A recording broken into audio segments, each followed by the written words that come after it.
Hello दोस्तों, कैसे आप लोग। तो पढ़ाई लिखाई अच्छे से चल रही होगी। माई सेल्फ शुभम अवस्थी और आप देख रहे हैं उत्सव ऑनलाइन, एक बेहतरीन प्लेटफॉर्म ऑन यूट्यूब चैनल। ठीक है, तो आप लोगों का स्वागत है। और सिर्फ पढ़ाई करिए, ठीक है। इस समय कुछ नहीं इधर उधर, हाँ बोलने वाले कुछ और थे, लेकिन पढ़ाई करिए। सिर्फ सेकेंड पार्ट बायोमॉलिक्यूल का, जैसे कि फर्स्ट पार्ट आपने देख लिया था, तो मैंने उसमें क्या क्या पढ़ाया था आप लोगों को पता है। से उसमें पूरा कंप्लीट कार्बोहाइड्रेट बताया था, ठीक है। कार्बोहाइड्रेट में पूरा सब कुछ बताया था यार। कार्बोहाइड्रेट ही बेसिक पोर्शन होता है उसका, इससे ज़्यादा क्वेश्चन बनने के चांस होते हैं। इसमें क्या बताया था, मेथड ऑफ प्रिपरेशन, फिर इसकी प्रॉपर्टीज, सारी रिएक्शन, साइनोहाइड्रेट वगैरह कैसे बनते हैं, नंबर ऑफ कायरल कार्बन कितने हैं ये बताया। फिर उसकी प्रॉपर्टीज़ खत्म करते हुए तो पूरे रिएक्शन जो एनसीईआरटी से हैं रिलेटेड हैं उससे, और एक दो अलग से। और फिर उसके बाद टेस्ट बताया कई सारे ना, फेलिंग टेस्ट क्या होते हैं, टॉलरेंस क्या होता है, ठीक है। वो सब चीज़ें बताने के बाद पूरा कार्बोहाइड्रेट खत्म कर दिया था। तो आज आप लोग सेकंड पार्ट देखेंगे और इसमें हम क्या पढ़ाएंगे आपको आज, प्रोटीन। मतलब आज पूरा चैप्टर कंप्लीट हो जाएगा। प्रोटीन, जैसे कार्बोहाइड्रेट खत्म हो गया, प्रोटीन बचेगा। प्रोटीन के बाद आप एंजाइम यही पढ़ेंगे, amino acid and enzyme part of protein है, ये भी यही खत्म होगा। फिर उसके बाद आपको मैं पढ़ाऊँगा प्रोटीन के बाद आप वाइटामिन पढ़ेंगे, विटामिन्स। और उसके बाद आप पढ़ेंगे न्यूक्लिक एसिड, ठीक है। तो ये टॉपिक आज हम लोग कवर करेंगे, इससे भी क्वेश्चन आते रहते हैं। और सबसे खास बात ये है कि आपका ये जो प्रोटीन, विटामिन और न्यूक्लिक एसिड है, ये आपके बायोलॉजी से भी बहुत ज़्यादा रिलेट करेंगे। पता है, दो चैप्टर्स, एक बायोमॉलिक्यूल से भी और एक MBI molecular basis of inheritance है, ठीक है। पेंटोज शुगर कैसी होती है, न्यूक्लियोटाइड न्यूक्लियोसाइड कैसे बनते हैं, ठीक है। ये सारी चीज़ें इसमें हो जाएंगी आपकी। डीनेचुरेशन ऑफ प्रोटीन वगैरह, मतलब प्रोटीन से रिलेटेड सारी चीज़ें, अमीनो एसिड कैसे क्या बनते हैं, फॉर्मेशन स्ट्रक्चर क्या होता है, तो वो हम लोग देखते हैं। तो टाइम को वेस्ट ना करते हुए हम लोग शुरू करते हैं प्रोटीन। कार्बोहाइड्रेट अगर आप नहीं देखें हैं तो पिछला लेक्चर सर्च करिए, आपको मिल जाएगा, ठीक है। तो आइए हम लोग शुरू करते हैं। प्रोटीन, हेडिंग डालेंगे प्रोटीन। What is protein. जैसे कि आप लोगों को पता है, प्रोटीन बेसिक नीड है, बेसिक फूड है, बेसिक कंपोनेंट है अपने बॉडी के लिए, ठीक है। बहुत रिक्वायर्ड, जैसे कार्बोहाइड्रेट, फैट, प्रोटीन, ठीक है, न्यूक्लिक एसिड, ये सारी चीज़ें रिक्वायर्ड हैं। जैसे कि आप डाइजेशन चैप्टर में पढ़ते हैं तो वो सारी चीज़ें बताया गया है वहाँ पे, तो ठीक है। तो उसके नॉर्मल मेटाबॉलिज्म और structural and functional role of the body को करने के लिए आपके प्रोटीन बहुत इंपॉर्टेंट होते हैं, ठीक है। तो प्रोटीन बाकी इंपॉर्टेंस वगैरह आप जानते हैं, जैसे हाँ कार्बोहाइड्रेट के इंपॉर्टेंस, आप कार्बोहाइड्रेट भी वहाँ लिखा हुआ है, ठीक है। बहुत सारे इंपॉर्टेंट, जैसे food, as a food use करते हैं आप कार्बोहाइड्रेट, सेलुलोज वगैरह के क्लॉथ्स वगैरह पहनते हैं। तो ये सारी चीज़ें तो आप एक बार लाइन पढ़ लेंगे, और बहुत ज़्यादा नहीं, अगर क्वेश्चन आया भी तो आप कर लेंगे, इसलिए मैंने उसकी हेडिंग डला के लिखाया नहीं था, ठीक है। तो हम लोग प्रोटीन के बारे में पढ़ते हैं। This is a most abundant biomolecule, ठीक है, मोस्ट अबंडेंट बायोमॉलिक्यूल। अब ये एनसीईआरटी में इतना लिख के निकल लिया है, ठीक है, मोस्ट अबंडेंट बायोमॉलिक्यूल। लेकिन अभी देखिए मैं आपको रिलेट करवाता हूँ कैसे। Most abundant biomolecules, most abundant biomolecule, ठीक है। जैसे कि आप जब बायोमॉलिक्यूल की एनसीईआरटी बायोलॉजी पढ़ते हैं, फर्स्ट एनसीईआरटी, तो उसमें पेज नंबर 148, 148 पेज नंबर के सबसे टॉप लाइन में ही लिखा है, most abundant protein in the animal world collagen है, and most abundant protein in the whole world आपका क्या है, rubisco, ribulose, bisphosphate, carboxylase, oxygenase, page number 148 सबसे टॉप पे यही चीज़ लिखी हुई है। तो most abundant biomolecules in the earth या इन यूनिवर्स बोल सकते हैं आप, मोस्ट अबंडेंट बायोमॉलिक्यूल है आपका प्रोटीन। जैसे कि मैंने बताया, आप दो याद रखिएगा, ये बायो में भी है आपका कोलेजन। अभी मैं बताऊंगा ये ग्लोबुलर हैं कि स्ट्रक्चरल में कौन कौन से, वो अलग पार्ट है। कोलेजन एनिमल वर्ल्ड में मोस्ट अबंडेंट प्रोटीन है, एनिमल वर्ल्ड में। और आपका रुबिस्को इन होल बायोस्फीयर, यही एनसीईआरटी में लिखा हुआ है, page number 148, 11th NCERT bio की एनसीईआरटी, ठीक है। होल बायोस्फीयर, पता लगे केमिस्ट्री में ढूंढ रहे हैं आप, ठीक है। होल बायोस्फीयर में आपका क्या है, rubisco, ribulose, bisphosphate, carboxylase, oxygenase, इसीलिए ये टर्म लिखा मोस्ट अबंडेंट बायोमॉलिक्यूल्स, ठीक है, इन द लिविंग सिस्टम। उसके बाद इसका क्या करेंगे हम लोग, कहाँ पे ना, क्लासिफिकेशन पढ़ेंगे, ठीक है। जैसे प्रोटीन के बारे में बेसिक जानकारी, इससे ज़्यादा बाहर नहीं आएगा। फिर उसके बाद आप पढ़ेंगे क्या, क्लासिफिकेशन ऑफ प्रोटीन। तो मैंने बताया था कि क्लासिफिकेशन जब आप पढ़ते हैं किसी चीज़ को, तो उसमें बेस क्या है, किसके बेसिस में बांटा गया है, ये बहुत इंपॉर्टेंट होता है। तो इसके classification base on position of NH2 and COH group, ठीक है। जैसे मैं आपको बताऊं कि प्रोटीन जो है is a polymer of amino acid, alpha amino, जो नेचुरली अकरिंग प्रोटीन्स है, वो अल्फा अमीनो एसिड के पॉलीमर हैं अल्फ़ा अमीनो एसिड। तो अल्फ़ा अमीनो एसिड का स्ट्रक्चर कैसे बनेगा, मैं जैसे मान लेती है अमीनो एसिड है, अल्फ़ा अमीनो एसिड है, कैसे बनेगा देखिए, एक कार्बन, एक यहाँ हाइड्रोजन होगा, एक COOH ग्रुप होगा और एक NH2 ग्रुप होगा, ठीक है, और यहाँ पे एक R पोजीशन होगा, ठीक है, R, ये इतना कंपोनेंट होता है। तो ये R पोजीशन जो R है, जो आपका अल्किल ग्रुप है, R is a alkyl group, इस पर जो आप फिट कर देंगे उसी के नाम से आपकी अमीनो एसिड बन जाएगी। जैसे मैं R की जगह H रख देता हूँ तो ग्लाइसिन बन जाता है, यानी 2H आएगा, NH2CH2 COOH, ये ग्लाइसिन है। फिर उसके बाद आपका एलानाइन है तो मेथिल ग्रुप लगा देता हूँ तो एलानाइन बन जाता है।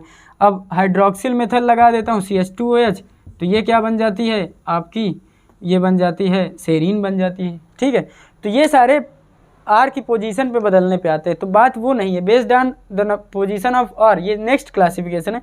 यहाँ जो क्लासिफिकेशन है वो NH2 ग्रुप अल्फा पोजीशन के किस कार्बन से कहाँ जुड़ा, अल्फा पोजीशन पे तो alpha amino acid, beta position में तो beta, gamma, delta, so on. तो उसके बारे में पहले ये बेसिक स्ट्रक्चर आपने देखा। अब इधर मैं कैसे बताता हूँ आपको, ये देखिए। अच्छा, ये चीज़ें जो आपकी मैंने बताया कि हाइड्रोजन लगा देते हैं R की जगह तो ग्लाइसिन, फिर ये एलानाइन, ये सेरीन कैसे बनता है, आप पेज नंबर 145 देखेंगे, जो कई सारे डायग्राम बने उसमें, मतलब बहुत सारा है आपका ये सारी चीज़ें हैं, और कोलेस्ट्रॉल वगैरह के हैं, फिर प्यूरिन, पिरामिडिन, पूरा मतलब स्ट्रक्चर बायोमॉलिक्यूल में 11th NCERT में, तो ये चीज़ें लिखी हुई, तो वहाँ से आप मैच कर सकते हैं, ठीक है। तो ये बताया अमीनो एसिड का बेसिक स्ट्रक्चर क्या होता है, ऐसे बनता है। अब हम लोग देखेंगे कि क्लासिफिकेशन जो अमीनो एसिड का है वो बेस्ड ऑन पोजीशन ऑफ, फिर से लिखते हैं, based on position of NH2 and COH, based on position of NH2 and COH group, इसके पोजीशन के बेसिस पर आप बताएंगे कि कौन सी है। जैसे अल्फ़ा अमीनो एसिड है कि बीटा है, तो बच्चा ये देखिए, अल्फ़ा कायरल कार्बन होता है, अल्फ़ा कैसे बोले, से ये कार्बन है, यहाँ पे R ग्रुप लगा हुआ है, ठीक है, यहाँ पे H लगा है, ठीक है, यहाँ पे COOH लगा है, और यहाँ पे ये NH2 ग्रुप लगा है, ठीक है। तो इसके रिस्पेक्ट में, कार्बोक्सिलिक एसिड के रिस्पेक्ट में ये कौन सा कार्बन हुआ, अल्फ़ा कार्बन हुआ, और जिस कार्बन पे लगा हुआ है अमीनो ग्रुप, अल्फ़ा कार्बन पे ही अमीनो ग्रुप लगा है, तो ये अल्फ़ा अमीनो एसिड है। कैसा ही अल्फ़ा अमीनो एसिड है, अल्फ़ा ए लिखूंगा तो समझ जाएगा अमीनो एसिड है, अल्फ़ा अमीनो एसिड है। उसी तरह अगर मैं नेक्स्ट लिखता हूँ R, अब जैसे इसको कंडेंस करके लिख सकते हैं ना, जैसे R यहाँ CH था तो RCH CH2 COOH है। जैसे देखिए ये अल्फ़ा कार्बन हुआ और ये बीटा कार्बन हुआ, और इसी पोजीशन पे आपकी लगी है NH2, क्या इसी पोजीशन पे लगा हुआ है NH2 ग्रुप, यानी अमीन ग्रुप। तो ठीक है, ये कैसा हुआ आपका, ये अमीनो एसिड बीटा पोजीशन पे लगा है, ये बीटा, तो ये कैसा हुआ, अल्फ़ा की यहाँ पे अल्फ़ा अमीनो एसिड, ये बीटा अमीनो एसिड, नीचे दिख नहीं रहा है, यहाँ तक देखो नीचे दिख रहा है, बीटा अमीनो एसिड नहीं दिख रहा होगा, चलिए कोई बात नहीं, इसको लिखते हैं ये बीटा अमीनो एसिड है, ठीक है। फिर उसके बाद यहीं इसको क्लासिफिकेशन बेस्ड ऑन पोजीशन चल रहा है, तो ठीक है, इसको रफ कर लेते हैं, कोई नहीं। अल्फ़ा बीटा सिर्फ number of position of carbon पे, जिस कार्बन पे अमीन ग्रुप लगा है, NH2 ग्रुप लगा है, उसका पोजीशन क्या है, जैसे अल्फ़ा बीटा बताया, उसे गामा देखते हैं, अल्फ़ा बीटा गामा डेल्टा, ठीक है। फिर समान चलता रहेगा, जैसे R ग्रुप है ये, फिर CH CH2 CH2 COH। अब COH के रिस्पेक्ट में यहाँ पे क्या लगा हुआ है, यहाँ पे लगा है आपका NH2 ग्रुप, ठीक है, ये NH2 लगा है, तो this is alpha carbon, this is beta, this is gamma, alpha beta and this is gamma. तो ये कैसी हुई, गामा अमीनो एसिड हुई, कैसी हुई, gamma amino acid, gamma amino acid, ठीक है। इसी तरह डेल्टा अमीनो एसिड भी होती है, तो अल्फ़ा वाली मेन है alpha amino acid, naturally occurring protein is a polymer of alpha amino acid, protein जो है पॉलीमर है, अमीनो एसिड उसका एक मोनोमर है, ठीक है। तो ये हुआ गामा। अब डेल्टा वाली इसी तरह दिखा सकते हैं आप, एंड सो ऑन चलता रहेगा। R जैसे R है CH CH2 CH2, ठीक है, CH2 COH, ठीक है, ये बेसिक स्ट्रक्चर था। और यहाँ लगा है आपका NH2, तो बस आपको देखना है COH से किस पोजीशन में NH2 लगा है। देखिए ये अल्फ़ा कार्बन, ये बीटा कार्बन, ये गामा कार्बन और ये आपका डेल्टा कार्बन। तो this is delta amino acid, this is your delta amino acid. बस खत्म हो गया बच्चा।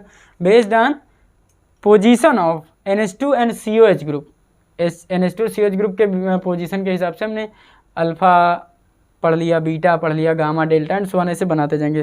जो COH के जस्ट बगल वाला अल्फ़ा कार्बन है, फिर उसी के जहाँ NH2 ग्रुप लगा वही लगा देना है आपको, ठीक है। ये खत्म हो गया। Alpha amino acid is a monomer of protein, ये बात आप जान रहे हैं। ये क्लासिफिकेशन रफ कर रहा हूँ अब इसे के 1-2 पॉइंट यहाँ लिखेंगे हम लोग, फिर नेक्स्ट क्लासिफिकेशन में मूव करेंगे जो इसी से रिलेटेड हैं, ठीक है, जो इसी से रिलेटेड हैं।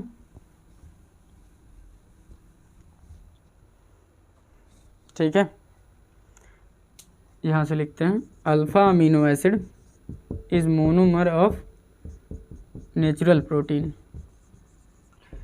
नेचुरल प्रोटीन, ठीक है। नेचुरली अकरिंग कितने हैं अमीनो एसिड? 21, ठीक है, वो बाद में लिखें।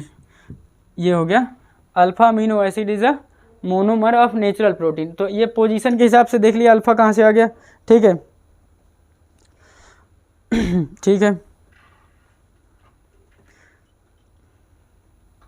Most naturally occurring amino acid जो है, most naturally occurring amino acid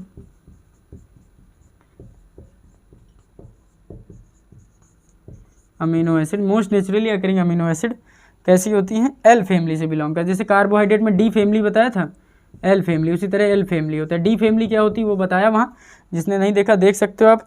और डी फैमिली क्या होती है वो बता रहा हूँ भाई, डी बता चुका हूँ, एल फैमिली क्या होती है। जैसे ये लगा हुआ यहाँ पे COH ग्रुप लगा है, ये R है और ये NH2 है और यहाँ पे H है कुछ भी। तो देखिए NH2 इस यहाँ होना चाहिए लेफ्ट पोजीशन में। जब ऐसी पोजीशन बनती है, इसलिए मैंने आपको रैंडम दिखाया कि कोई हार्ड एंड फास्ट नहीं होता कि मतलब भाई NH2 आप पोजीशन कहीं भी लगा सकते हैं। जब आप बना रहे हैं इतने कंपोनेंट अमीनो एसिड के अंदर होने चाहिए, लेकिन इसकी पोजीशन अगर फिक्स कर रहे हैं आप NH2 ये लेफ्ट में, ठीक है, लेफ्ट में है, यहाँ पे आपका जो भी लगा है R लगा है, H लगा है, तो ये है एल फैमिली। कैसी है? L family. उसी तरह डी फैमिली बताई थी ना, कार्बोहाइड्रेट में जो सबसे नीचे था कार्बन में C, यहाँ पे OH H और ये CH2OH और बाकी ऊपर 4 कार्बन, 1 2 3 4 और इधर सा CHO। तो कार्बोहाइड्रेट का ये कैसा था? ये डी फैमिली थी और ये एल फैमिली है, ठीक है। तो बस खत्म हो गया आपका L family, D. Most are naturally occurring amino acid belong to L family and there are 23 natural occurring amino acid. ये डेटा है, 23 नेचुरल अकरिंग अमीनो एसिड। बस ये पॉइंट आपको याद कर लेना है, शायद कभी कभी एक आध क्वेश्चन इससे आ जाते हैं। और मोस्ट ऑफ देम क्या है? ऑप्टिकली एक्टिव हैं। Most of them are optically active, इसका क्या मतलब हुआ? Most of them are optically active. Optically active मतलब कायरल कार्बन है। कायरल कार्बन क्या होता है? जिस कार्बन के अराउंड चारों ग्रुप डिफरेंट होते हैं उसे कायरल कार्बन कहते हैं। जैसे कि मैंने कार्बोहाइड्रेट में भी बताया था, chiral carbon, number of chiral carbon किसमें, रिंग में कितने होंगे और उसमें कितने होंगे, वो सब बताया। तो इसी तरह कायरल कार्बन, जैसे मैंने ये बताया, ये कार्बन है COOH एक तरफ लगा है, एक तरफ NH2 लगा हुआ है और एक तरफ ये हाइड्रोजन है और एक तरफ ये R ग्रुप है, ठीक है, R ग्रुप है। तो ये क्या होगा? ये R ग्रुप लगा है, डिफरेंट है, यह इस कार्बन चारों डिफरेंट है। तो ये कैसा हुआ? ये कायरल कार्बन हुआ, कायरल कार्बन हुआ, स्टार बना दिए कायरल कार्बन। तो इससे most of the amino acid are, most of amino acid are optically active. Most of amino acid optically active हैं। कैसे हैं? Optically active. Most of them are optically active except, एक ही याद रखना, ग्लाइसिन। अब ग्लाइसिन कैसे बच्चा, एक्सेप्ट ग्लाइसिन, यानी ग्लाइसिन में ऐसा क्या होगा कि ऑप्टिकली इनएक्टिव कहलाएगी। कई बार क्वेश्चन पूछा ऑप्टिकली इनएक्टिव का बताइए, या which of the following is not optically active या इनएक्टिव, जैसे भी क्वेश्चन आपसे पूछे तो इसका मतलब इसके पास क्या होगा, कायरल कार्बन नहीं होगा, यानी ऐसा कुछ छेड़खानी हो जाए। यहाँ आर की जगह मैं हाइड्रोजन ही कर देता हूँ तो 2 हाइड्रोजन हो जाएंगे, इसी आर की जगह आप क्या करिए 1 हाइड्रोजन तो 2 हो गया, तो भाई कायरलिटी गायब, कायरलिटी गायब, तो ये स्ट्रक्चर है ग्लाइसिन का और ये ऑप्टिकली इनएक्टिव है ग्लाइसिन, तो यहाँ से स्टार हट जाएगा, बस हाइड्रोजन लगाते ही ग्लाइसिन बन गया, बस खत्म हो गया। अब इसी तरह यही क्लासिफिकेशन अब आगे बढ़ाते हुए नंबर ऑफ आर पे देखेंगे, नंबर ऑफ आर ग्रुप लगे हैं तो कौन कौन सी अमीनो एसिड आपको प्राप्त होती हैं। Protein is a polymer of a natural alpha amino acid, ठीक है, अल्फा अमीनो एसिड के हैं, तो उसी लिए अमीनो एसिड पहले सिखाया जा रहा है आपको, तो जो बेसिक बातें हैं जो केमिस्ट्री से रिलेटेड हैं और बायो में भी इंपॉर्टेंट हो जाएंगे आपकी, मतलब कहीं ना कहीं क्वेश्चन आपका सही करवाएंगे, आप बस ध्यान से देखते रहिए, ठीक है। तो on the basis of position of NH2COH group आपने देख लिया, अल्फा बीटा गामा डेल्टा कैसे बनाए मैंने दिखाया स्ट्रक्चर बना के। अब आपको दिखाता हूँ based on R group, based on classification ही चल रहा है, ठीक है, based on position of R या based on R group. Position क्या होता है, पोजीशन कहीं भी लगा हो, based on R group, R क्या लगा है, ठीक है, based on R group, R मतलब अल्किल ग्रुप ना, आर ग्रुप, ये आर क्या है, अल्किल ग्रुप है, ये अब मेंशन कर लो। अल्किल ग्रुप क्या है, methyl ethyl, methyl ethyl propyl, ये सब होते हैं ना, C2H5CH, ठीक है, C3H7 CnH2n+1 है ना फार्मूला अल्किल का। चलिए तो ये अल्किल ग्रुप है, तो इसी अल्किल ग्रुप को बता लीजिएगा आपको क्या मिल जाएगी, डिफरेंट अमीनो एसिड मिल जाएगी। जैसे आइए देखते हैं बेस्ड ऑन आर ग्रुप पे, तो जैसे मैं बात करता हूँ आर ग्रुप हाइड्रोजन भी हो सकता है, जैसे ये है, यहाँ COH लगा है, यहाँ NH2 लगा हुआ है और यहाँ पे क्या लगा है, आप हाइड्रोजन लगाइए, यहाँ पे आर की जगह ये आर है, ये पोजीशन है आर की, यहाँ आर को हटा के कुछ भी लगा सकते हो आप, जैसे मैं यहाँ आर हटा के अगर क्या लगा देता हूँ, H लगा दूँ, H लगा दूँ तो क्या बन जाएगा, ग्लाइसिन। उसी तरह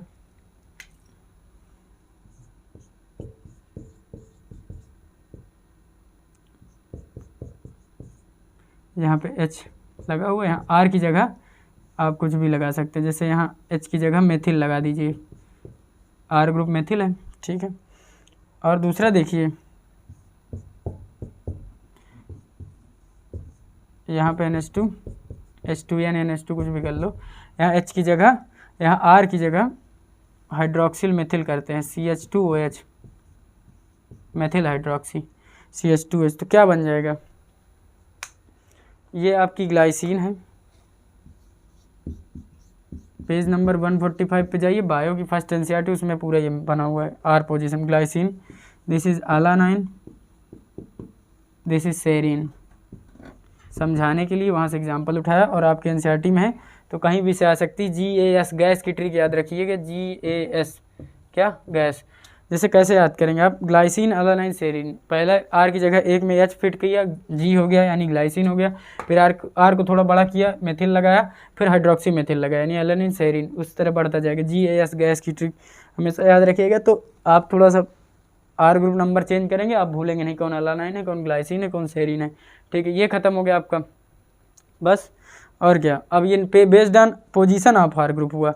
अब इसी के नेचर पे अगर आर ग्रुप क्या लगा है, आर कितने क्या लगे हैं, उसके बेसिस पे ये अमीनो एसिड आपकी एसिडिक भी हो सकती है, बेसिक भी हो सकती है और न्यूट्रल भी हो सकती है। जैसे मैं यहाँ से रफ करूँ, ये आर पे आर को हटा ही दो, ठीक है, ये आर हटा दो। अब आर पे क्या लगा है, ठीक है, आर पे क्या लगा है वही उसका नेचर डिसाइड करेगा। अगर आर इक्वल टू, यहाँ देखो, अगर मैं आर इक्वल टू COOH लगा दूंगा तो ये कैसी हो जाएगी, एसिडिक अमीनो एसिड हो जाएगी। एसिडिक, जाहिर सी बात है, this is acidic group and this is a basic group, ठीक है, ये एसिडिक हो जाएगी। अगर मैं R की जगह NH2 लगा दूंगा यानी 2 NH2 हो जाएंगे ना, तो इसका मतलब ये कैसी हो जाएगी, बेसिक हो जाएगी। और अगर मैं R equal to COH, R equal to रखूँ COH के एंड NH2 के, मतलब ये दोनों बराबर हों, ठीक है, तो कैसे हो जाएगा, न्यूट्रल हो जाएगा, ये न्यूट्रल, ठीक है। आइए देखते हैं, जैसे यहाँ R की जगह एसिडिक लगाया, जाहिर सी बात है ये 2 एसिड है ग्रुप, तो यानी COH इसका नंबर मोर है COH का देन NH2, तो ये कैसा हुआ, एसिडिक हुआ। और यहाँ पे मैं क्या लगा दूँ, यहाँ पे NH2 लगा दूँ तो यानी NH2 का बढ़ गया, ठीक है। यहाँ पे नंबर बराबर है यानी हाइड्रोजन लगा के काम खत्म करो, NH2 से बराबर, तो ये न्यूट्रल हो जाएगा, ग्लाइसिन न्यूट्रल हुई, ठीक है, इस तरह न्यूट्रल हो गई। और ये कैसे हो गई, बेसिक हो गए। तो इसी तरह एग्जाम्पल लिखते हैं, ठीक है। Glutamic acid and aspartic acid is an example of, glutamic acid and aspartic acid is an example of acidic, यहाँ पे जो एसिडिक की बात चल रही थी, glutamic and aspartic acid. Glutamic acid नाम बता रहा है एसिडिक है, aspartic acid, aspartic amino acid ये भी, अस्पार्टिक एसिड ये भी है। फिर बेसिक में बहुत सारे हैं, लाइसिन है, लाइसिन है, ठीक है। न्यूट्रल में तो बहुत सारे हैं आपके, सेरीन, वायलिन, ये सब क्या हैं, न्यूट्रल हैं, ज़्यादातर न्यूट्रल हैं। और अस्पार्टिक, ग्लूटामिक और लाइसिन, और एक है जो आपकी क्या है, आर्जिनिन, बेसिक है, लाइसिन एंड आर्जिनिन, आर्जिनिन, ये आप याद रखिएगा। तो position of R group, R के COH रख दोगे एसिडिक हो जाएगा, RNH2 बेसिक हो जाएगा, R इक्वल टू बराबर रखोगे न्यूट्रल हो जाएंगे, यानी हाइड्रोजन रख दो, इसमें सब बराबर हो जाएगा, ठीक है। क्योंकि एक COH और एक NH2 तो मैंडेटरी है, तभी तो वो अमीन ग्रुप बनाएगा भाई। एक COH, एक जो है कार्बन की टेट्रा वैलेंसी होती है, उसको सेटिस्फाइड करने के लिए एक हाइड्रोजन और एक आपका COH और एक NH2 COH, ये दोनों बराबर हैं, लेकिन R की पोजीशन बदलने पर ही उसका बेसिक चेंज हो जाएगा। इसी बेसिस पे पोजीशन ऑफ R बता दिया, ठीक है। उसके बाद हम लोग क्या पढ़ेंगे, 3 लेटर नोटेशन। उससे पहले, पढ़ने से पहले 3, अभी क्लासिफिकेशन की बात चल रही है, तो classification based on essentiality and non essentiality of body बात कर लेते हैं। Essential amino acid, non essential amino acid, 2 प्रकार के amino acid based on requirement of body बताई गई है। जैसे जो अमीनो एसिड आपकी बॉडी सिंथेसाइज कर सकती है वो नॉन एसेंशियल है, और जो आप डाइट से लोगे वो एसेंशियल अमीनो एसिड है। देखो पहले कुदरत का खेल, जो आपके शरीर में बन रहा है, ठीक है, जो आपके शरीर में बन रहा है उसको कह दिए नॉन एसेंशियल है भैया, अभी नहीं बनती तो वही एसेंशियल हो जाती। पहले देखो जो है उसकी इज्जत नहीं होती है, ठीक है। जो है, जो बॉडी बना रही है याद करने के लिए, वो नॉन एसेंशियल है, यानी आपको बाहर से नहीं लेना है। और जो हमारी बॉडी नहीं बना पा रही है वो कैसी है, वो एसेंशियल है। तो non essential, those which can synthesize by our body is non essential, and essential which can not be synthesize by our body we have to take it through diet, आपको डाइट से लेना ही पड़ेगा, तो essential है। तो non essential का question नहीं आता, वो बस ये डेफिनेशन आपको पता हो कौन एसेंशियल कौन नॉन एसेंशियल। इसमें सबसे ज़्यादा आप पढ़िए एसेंशियल अमीनो एसिड, पहचानिए हैं कौन कौन सी, ठीक है। 10 नेचुरल आपकी हैं जो एसेंशियल अमीनो एसिड मानी जाती हैं। तो based on essentiality we have 2 non essential, non essential and essential amino acid, ठीक है। अब देखिए नॉन एसेंशियल और एसेंशियल, ये बॉडी सिंथेसाइज कर सकती है, ये आप बॉडी बनाएगी, बॉडी सिंथेसाइज। अब पूरी डेफिनेशन नहीं लिखाएंगे, ये समझिए आप लोग, एक पूरा डेफिनेशन बोल दिया हूँ। बॉडी सिंथेसाइज कर सकती है, कांट भी सिंथेसाइज बॉडी, डाइट के थ्रू लेना होगा, डाइट के थ्रू लेना होगा, ठीक है। 10 हैं एसेंशियल में, कितने हैं, 10 essential amino acid, 10 amino acid are essential. अब वो कौन कौन सी 10 हैं वो आपको पता है, आपके एनसीईआरटी में जो केमिस्ट्री की एनसीईआरटी उसमें एसेंशियल अमीनो एसिड लिख के पूरी अमीनो एसिड लिखा है, और उसमें क्या बना है, स्टार बनाया है। स्टार जो बनाया है, asterisk mark is essential amino acid, तो आप हेडिंग डालेंगे एसेंशियल, और उसको हम लोग एक ट्रिक के थ्रू पूरा ख़त्म कर देंगे, क्योंकि नॉन एसेंशियल नहीं, नाम याद रखने, एसेंशियल छोड़ दिया जाए, बाकी सब नॉन एसेंशियल हो गए। तो आपको कोई एक चीज़ याद करनी है, आप एसेंशियल याद करिए, वो क्वेश्चन कई बार आया। एसेंशियल में हैं आपकी 10। वीआईपी हाल में टीटी, यही ट्रिक है। वीआईपी हाल में टीटी, ठीक है। अब बच्चा टीटी में घुस जाता है, एक टायरोसिन है, एक ट्रिप्टोफैन, एक थ्रियोनिन है। अब कौन सा वाला टी, दो कौन से टी लेना है, किसको नहीं लेना, गेम है ये, ठीक है, बता रहा हूँ। ट्रिक भी कभी कभी जो है पूरा सटीक इसलिए नहीं बैठती कि आप उसको प्रैक्टिस नहीं करते अच्छे से। वीआईपी हाल में टीटी, और देखो हाल में हो गया लफड़ा, क्या हो गया, हाल में हो गया लफड़ा, यानी लफड़ा का मतलब हुआ हिस्टीडीन और आर्जिनिन जो है ये आपकी सेमी एसेंशियल अमीनो एसिड है। सेमी एसेंशियल पूछे, सेमी एसेंशियल क्यों, ये चिल्ड्रन यानी बच्चों के लिए एसेंशियल है और प्रेग्नेंट लेडी के लिए एसेंशियल है। यानी अगर एडल्ट है और ये नहीं डाइट से मिल पा रहे हैं तो भी बॉडी काम चला लेगी, तो ये सेमी एसेंशियल में आएंगी। सेमी मतलब हाफ हाफ, एसेंशियल भी नॉन एसेंशियल, सेमी एसेंशियल। लेकिन किसके लिए एसेंशियल में आएंगी, चिल्ड्रन के लिए और प्रेग्नेंट लेडी के लिए। अभी लिखाने वाली बात नहीं, आप समझ रहे हो। तो वीआईपी से वी में क्या आएगा बच्चा, वी में आएगा वायलिन, ब्लैक से लिखता हूँ, वायलिन, आइसोल्यूसिन, वीआईपी फेनिलअलानाइन,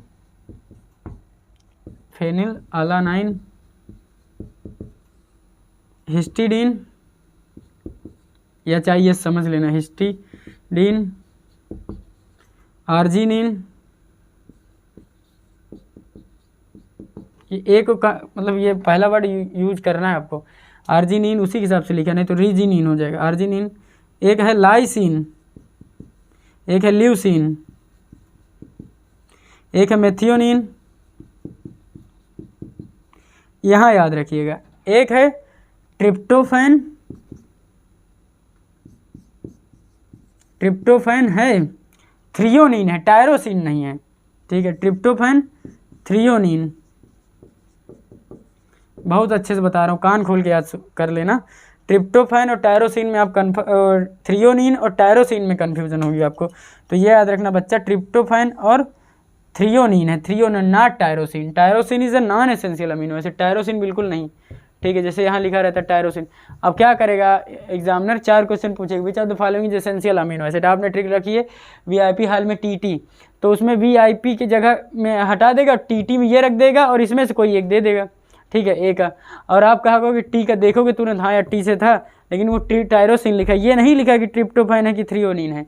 इस तरह क्वेश्चन घुमाएगा तो आप फंस जाओगे। तो टायरोसिन नहीं है, ये नॉन एसेंशियल है।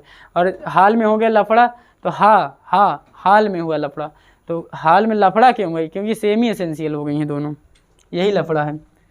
हैं तो एसेंशियल, हम पढ़ेंगे पूरे एसेंशियल में, लेकिन मैं बता रहा हूँ ये अंदर की बात है, semi essential, required for children and pregnant lady. यानी इनके लिए कैसी हुई, इनके लिए तो भैया एसेंशियल हुई, सेमी नहीं हुई, ठीक है। एसेंशियल में पढ़ रहे हो ना आप, बस ख़त्म हो गया ये। अब 3 लेटर नोटेशन देख लो, फिर ज्यूटारायन बताता हूँ। प्रोटीन में ही चल रहा है सब कहानी। 3 लेटर नोटेशन क्या होता है, 3 लेटर जो रिप्रेजेंटेशन होता है, बहुत जगह यही लिखा रहता है। टीआरपी लिख दिया तो आपको समझना है ट्रिप्टोफैन हो गया, वो वाला टीआरपी नहीं है, चैनल वाला, ठीक है। ए लिख दिया तो अलानाइन हुआ। 3 लेटर नोटेशन क्या होता है, 3 लेटर नोटेशन, ये 2-3 अक्षर लिखा गया। ए लिख दिया तो आपको क्या समझना है, अलानाइन। GLY लिखा है तो ग्लाइसिन, ठीक है। TRP लिखा है ट्रिप्टोफैन, ठीक है। इसी तरह HIS लिखा है तो हिस्टीडीन, ARG लिखा है तो आर्जिनिन, मतलब सब आप समझ जाओगे, इसे पूरे पढ़ो तो ये अलानाइन है, लिख दें अलानाइन, कुछ भी पढ़ो आप, ग्लाइसिन, इस पर टाइम नहीं वेस्ट करना। ट्रिप्टोफैन, PHAN होता है या फैन हम लिख दिए हैं, हिस्टीडीन, ठीक है, ये आर्जिनिन। तो यही 3 लेटर नोटेशन है आपका, जो इसमें आपका लगभग ये क्या सभी क्या है, न्यूट्रल टाइप के दिखा रहा हूँ मैं यहाँ पे, ठीक है। हिस्टीडीन वगैरह ये सब न्यूट्रल और बेसिक और एसिडिक क्या होती है, ये सब मैंने आपको बता दिया है। Bipolar ion, that is zwitter and most important point of protein का जो मोस्ट इंपॉर्टेंट ज्यूटर आयन है, उससे क्वेश्चन बहुत आते हैं, तो वो आपको देखना है, ठीक है। 3 लेटर नोटेशन कुछ था नहीं, आपके एनसीईआरटी में लिखा है, वो आप समझते भी हो अच्छे तो आएगा भी नहीं इससे, ठीक है। बस ये पहचानना चाहिए पढ़ने के लिए। मान लो एग्जामिनर क्वेश्चन में लिख दिया टीआरपी, तो आप ढूंढ रहे हो कहाँ है, ट्रिप्टोफैन है, ठीक है। बस यही है। अब हम लोग पढ़ेंगे ज्विटर आयन। क्या पढ़ेंगे? Zwitter ion. कहाँ पे? Zwitter ion. पता है ज्विटर आयन से क्वेश्चन आता है हर बार। उड़ीसा 2000 नीट 2019 अभी रिसेंट आया। ज्विटर आयन, इसे और क्या कहते हैं? बाईपोलर आयन कहते हैं। इसमें 2 पोलैरिटी डेवलप होती, कैसे होती भी दिखा रहा हूँ। बाईपोलर आयन, ठीक है। ज्विटर आयन बाईपोलर आयन कहते हैं। जैसे अमीन वाले चैप्टर में, अगर आप नहीं पढ़े हो तो देखना, आप पढ़े होगे अमीन वाले चैप्टर में, अभी आप पढ़ोगे, अब मैं पढ़ा दूंगा आपको। अमीन वाले चैप्टर में एक सल्फोनेशन की रिएक्शन दी हुई। किसकी रिएक्शन दी? सल्फोनेशन की। तो सल्फोनेशन वाले रिएक्शन में आपको करके दिखाया एनिलीन का सल्फोनेशन, वहाँ पे ज्विटर आयन बनते हैं। एलिनीन की रिएक्शन जब सल्फोनेशन कराने के बाद तब ज्विटर, ना कि एलिनील में। एनिलीन में नहीं बनता। देखिए वहाँ अमीन वाले चैप्टर से लिंक करिए, ये एनिलीन NH2, इसका क्या कराना है? इसका कराना है आपको सल्फोनेशन। सल्फोनेशन, ठीक है, सल्फोनेशन कराइए।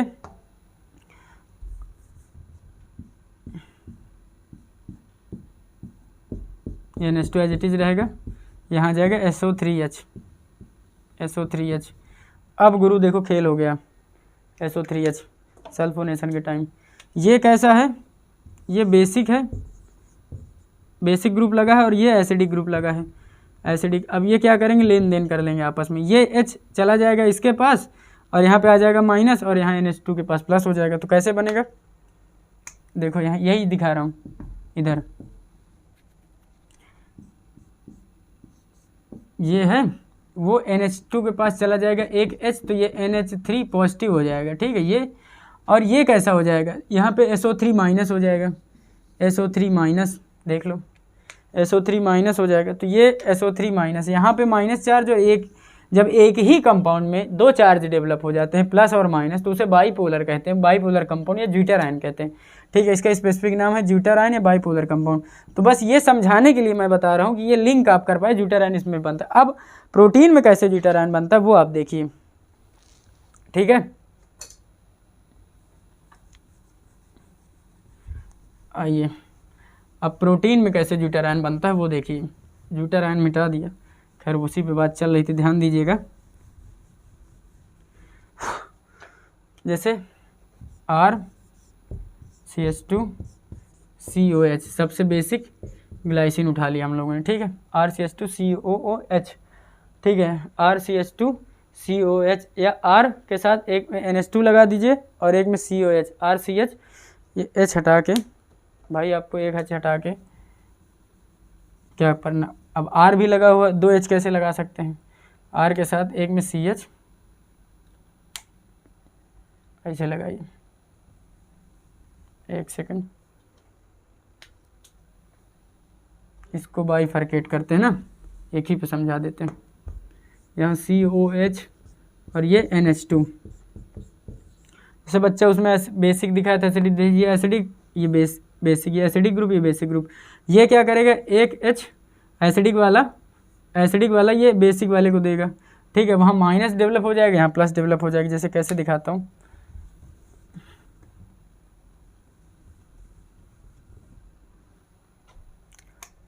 RCH, यहाँ पे CH दिया, ठीक है इसको, तो COO निगेटिव हो जाएगा, और यहाँ NH3 पॉजिटिव हो जाएगा, एक बढ़ जाएगा H ना, NH3 पॉजिटिव। तो देखिए यहाँ बाईपोलैरिटी डेवलप हो गई, 2 पोल डेवलप हुए, डाईपोल डेवलप हुआ, बाईपोल डेवलप हुआ, इसीलिए इसे ज्विटर आयन कहते हैं। क्या कहते हैं? ज्विटर आयन, ज्विटर आयन,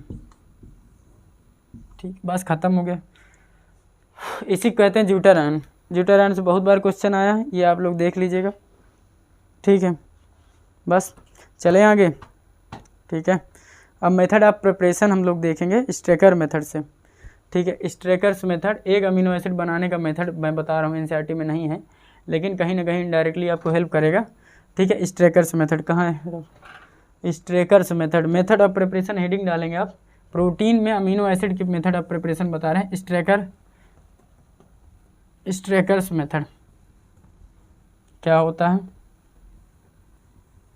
बस 1 सेकंड में क्लियर हो जाएगा। अगर पूछ दे कि which method is for synthesis of amino acid, तो आप बताएंगे स्ट्रेकर्स मेथड। कौन सा, यहाँ पे हेडिंग पड़ेगी मेथड ऑफ प्रिपरेशन या मोपी मेथड ऑफ प्रिपरेशन। पहला मेथड ऑफ प्रिपरेशन स्ट्रेकर्स मेथड, ज़्यादा नहीं बताऊंगा क्योंकि है नहीं एनसीईआरटी से, लेकिन थोड़ा सा जानते हैं। स्ट्रेकर्स सिंथेसिस या Strecker's method synthesis for amino acid के लिए, ठीक है। इसमें क्या होता है, इसमें कार्बोनिल कंपाउंड उठाते हैं साहब, कार्बोनिल कंपाउंड CO, यहाँ निगेटिव, यहाँ पॉजिटिव, यहाँ निगेटिव। ये इसमें क्या करते हैं, हम रिएक्शन कराते हैं अमोनियम साइनाइड की, NH4 पॉजिटिव CN माइनस, ठीक है। इसकी रिएक्शन करवाते हैं NH4 पॉजिटिव CN माइनस। अब देखिए जैसे मैंने कहा था इसको तोड़ना सिखाया था, प्लस माइनस में तोड़ लिए, कार्बोनिल लिखा। अब ये माइनस वाला कहाँ आएगा, यहाँ आएगा, प्लस माइनस वाला प्लस के पास और ये प्लस वाला माइनस के पास आएगा। अब बना दीजिए खेल आगे, ठीक है। क्या बनेगा, यहाँ पे आ जाएगा आपका ये CN आ गया। अब यहाँ पे O के साथ यहाँ NH4 पॉजिटिव आ जाएगा, ठीक है, ये हो जाएगा। अब हमें क्या करना है, इसकी फर्दर रिएक्शन करानी है, ठीक है। इसकी फर्दर रिएक्शन करानी है और इसमें से वाटर को रिलीज़ करना है, हाइड्रोनियम आयन HO3 वाटर निकालिए। यहाँ एक H2 यहाँ से और ये एक O निकलेगा, ठीक है। 2 H वहाँ से निकलेंगे, एक ऑक्सीजन निकलेगा, तो क्या आया, ठीक है। यह कार्बन के साथ यहाँ पे एक CN यानी एक ही जुड़ेगा, यहाँ से यहाँ CN लगा ही रहेगा HDG, और यहाँ क्या होगा, O निकल जाएगा, तो क्या बचेगा, NH2 बचेगा, ठीक है। और ये हाइड्रोनियम आयन के साथ ऑक्सीजन देगा तो यहाँ COOH डेवलप हो जाएगा। तो बस यहाँ पे R ग्रुप लगा दी, R एक H होगा, NH2COH बन गया आपका अमीनो एसिड, ठीक है, ठीक है।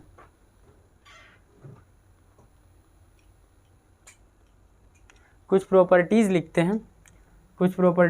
हैं इसकी हम लोग अमीनो एसिड की, जैसे most of the naturally occurring amino acid are belong to L family, glycine is only optically inactive, ये बातें बताई थी। ग्लाइसिन यानी most of them are optically active, और एक्सेप्शन है ग्लाइसिन, वो क्योंकि कायरल कार्बन नहीं होता ना, एक हाइड्रोजन बढ़ जाता है, उसकी वजह से ये क्या होते हैं। एक मेथड ऑफ प्रिपरेशन देखा तो उसकी कुछ प्रॉपर्टी लिखेंगे और ये ख़त्म करेंगे इसे अमीनो एसिड से। फिर एंजाइम्स है, ठीक है, बस 1 सेकंड आप देखिए इसके प्रॉपर्टीज़ में लिखिए। जैसे प्रॉपर्टीज़ वहाँ मैंने लिखा दी थी जब अल्फ़ा बीटा पढ़ा रहा था, अल्फ़ा अमीनो एसिड क्या होती हैं। तो most of naturally occurring amino acid कैसी हैं, belong to L family. L family क्या होती है ये बताया, मोस्ट ऑफ L फैमिली से बिलोंग करेंगी, ऑप्टिकली एक्टिव होंगी, इसका एक्सेप्शन है only glycine is optically inactive, ये इनएक्टिव है, ऑप्टिकली इनएक्टिव, ये हो गया था। फिर उसके बाद सब ये तो 2 पॉइंट तो आपने पहले ही पढ़ चुके हैं। तीसरा पॉइंट ये है हाई MPBP इसका होता है, साफ एनसीईआरटी में पूरी थ्योरी पढ़ोगे तो मिलेगा, मैं पॉइंट निकाल के दिखा रहा हूँ। High MPBP due to ionic character, MPBP ज़्यादा हो जाता है, ठीक है। और क्या होता है, behave like salt due to zwitter ion formation, plus minus की वजह से, जैसे Na पॉजिटिव Cl माइनस, इसमें दोनों है ना साल्ट, बिहेव लाइक साल्ट, बस ख़त्म हो गया। इससे ज़्यादा और कुछ नहीं आएगा, इससे ज़्यादा क्वेश्चन बाहर का आ जाए तो बताना। Behave like salt and it is water soluble, क्या है, वाटर सॉल्युबल है अमीनो एसिड। तो अमीनो एसिड के बारे में ही चल रहा था। इसमें प्रॉपर्टीज़ में इसका belong to most of the naturally occurring amino acid belong to L family से बिलोंग होती हैं। Most of them are optically active except glycine is only optically inactive and high MPBP due to ionic character, behave like salt due to zwitter ion formation and can be dissolve in water, that is ये आपके water soluble हैं, ठीक है। बस इसके बाद क्या आइए, बस ख़त्म हो गया इधर। फिर हाँ पेप्टाइड बॉन्ड, जैसे कार्बन के जैसे मैंने पढ़ा था कार्बोहाइड्रेट में क्या ग्लाइकोसिडिक लिंकेज था, ग्लाइकोज मतलब शुगर से रिलेटेड था, carbohydrate most of the sugar है, नॉन शुगर भी हैं, जो पॉलीसेक्राइड हैं वो नॉन शुगर है। मोनो और डाई ओलिगो ये सब क्या हैं, स्वीट है इंटेस्ट है, तो उसे क्या कहा ओलिगोसेक्राइड। और ये आपके कैसे थे, स्वीट इंटेस्ट थे, मीठे थे, तो इसलिए इन्हें शुगर भी कहा गया। और जो पॉलीसेक्राइड होते स्वीट नहीं थे, टेस्टलेस थे, इसलिए उन्हें नॉन शुगर कहा गया। तो ग्लाइको प्लस सिडिक, उनमें कैसा लिंकेज था, ग्लाइकोसिडिक लिंकेज था। इसी तरह दो प्रोटीन या दो अमीनो एसिड को जोड़ने वाला पेप्टाइड बॉन्ड। तो पेप्टाइड बॉन्ड फॉर्मेशन कैसे होता है, पेप्टाइड बॉन्ड फॉर्मेशन जो आपका एकदम काम का है, उसमें से एक भी नहीं छोड़ रहा हूँ, ठीक है। पेप्टाइड बॉन्ड फॉर्मेशन कैसे होता है, जैसे ग्लाई आला ले लो, ग्लाइसिन ले लो, एक एलानाइन ले लो, ठीक है। और इससे पहले वाले से OH निकाल दो, दूसरे वाले से पहले वाले से OH निकाल दो और दूसरे वाले से H निकाल दो, यानी H2O, यानी कुल मिला के पानी निकाल लो। तो दो अमीनो एसिड को लो, पानी निकालो और जोड़ दो, पेप्टाइड बॉन्ड बन गया। क्या बताया आपको, दो अमीनो एसिड उठाओ, उनको जोड़ो, पानी निकाल दो, जो बॉन्ड बनेगा वो पेप्टाइड बॉन्ड कहलाएगा। यानी दो अमीनो एसिड को जोड़ने वाला पेप्टाइड बॉन्ड होता है। जैसे कार्बोहाइड्रेट में ग्लाइकोसिडिक लिंकेज देखी थी आप लोगों ने, ग्लाइकोसिडिक लिंकेज देखी थी, ठीक है, ग्लाइकोसिडिक लिंकेज देखी थी। तो उसी तरह इसमें कैसे होगा, ये पेप्टाइड बॉन्ड से क्या होंगे आपके, एक सेकेंड, पेप्टाइड बॉन्ड से जुड़े होंगे, ठीक है। जैसे मैंने बताया था ग्लाइसिन एलानाइन, ठीक है, या आप ऐसे कर लो ग्लाइसिन एलानाइन, या किसी को किधर कर लो, ठीक है, कोई दिक्कत नहीं। पहले एलानाइन ले लेते फिर ग्लाइसिन ले लेते, ठीक है। दो अमीनो एसिड को जोड़ना ही तो है, ठीक है। जैसे किससे बना, ब्लू से, इससे एलानाइन। एलानाइन की कहानी क्या थी, पहले वाले से, लेकिन ये एलानाइन को पहले ले रहे हो तो इससे OH निकालना है आपको, ठीक है, कोई बात नहीं, ठीक है। एलाग्लाई कर लो, इससे OH निकालना है आपको और इससे H निकालना है, ठीक है, देख लिया। तो क्या करते हैं, जैसे एलानाइन लेते हैं, एलानाइन का क्या था, RCH2 COOH RNH2, condense form में पहले बना के दिखा देता हूँ मैं आपको। जैसे मैंने बताया था कि COH होगा, एक NH2 होगा और यहाँ एक हाइड्रोजन होगा, और ये R ग्रुप में क्या होगा, मेथिल ग्रुप लगा होगा, मेथिल लगा होगा। तो ठीक है, वैसे बनाइए आप NH2, फिर CH, इधर क्या होगा COOH होगा, और इधर क्या होगा, मेथिल ग्रुप लगा होगा। उसी तरह इसमें कैसा होगा, प्लस ग्लाइसिन में दो हाइड्रोजन थे तो इसमें NH2 क्या था, CH2COOH था, ठीक है। तो इसका वाला क्या करेंगे आप साहब, इसका वाले का OH निकाल लेंगे और इसका H निकालेंगे, यानी इसको ऐसे लिख सकते हैं आप, H2N लिख सकते हैं, बिल्कुल लिख सकते हैं, H2N लिख सकता हूँ। एक हाइड्रोजन इससे निकाल लो तो एक ही बचेगा, ठीक है, लेकिन आप इससे नहीं निकाल सकते हैं, COH से निकालिए, ठीक है। इधर COH कर लो, NH2 से निकाल लोगे तो खेल हो जाएगा। यहाँ क्या करिए, HCOO COH हो गया, ये इससे निकालिए, फिर यहाँ पे होगा आपका कार्बन, फिर CH2, फिर NH2, ठीक है। तो इसमें से H2O, ये पानी निकाल दिए,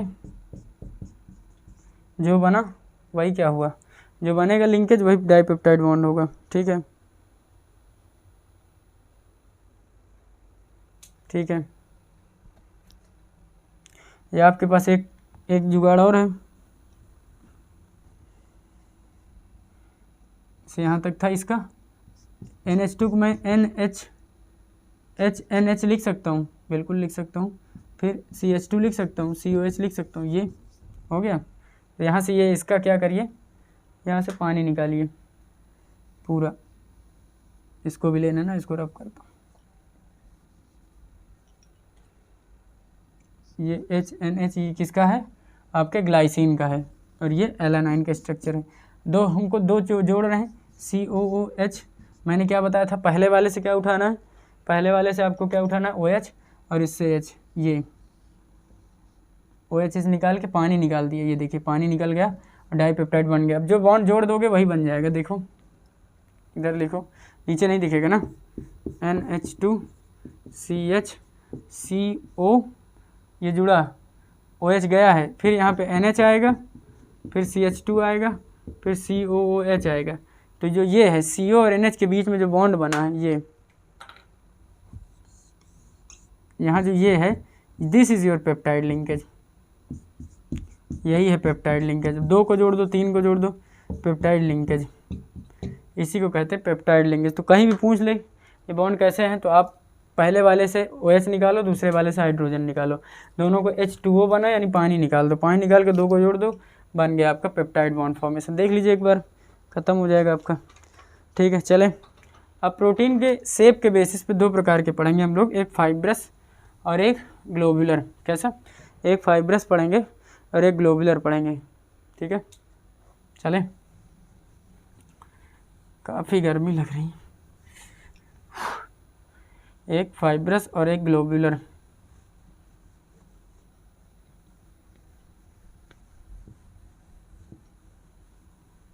फाइब्रस और ग्लोबुलर ये शेप के बेसिस पे पढ़ा। कैसे? शेप के बेसिस पे 2 प्रकार के थे आपके पास। फाइब्रस प्रोटीन, प्रोटीन को शेप के बेसिस 2 भागों में बांटा, एक था फाइब्रस, एनसीईआरटी में लिखा हुआ है ना, छोड़ नहीं सकते, और एक आप बांटिए ग्लोबुलर में। अब इसके बेसिक कुछ लिखते चलेंगे।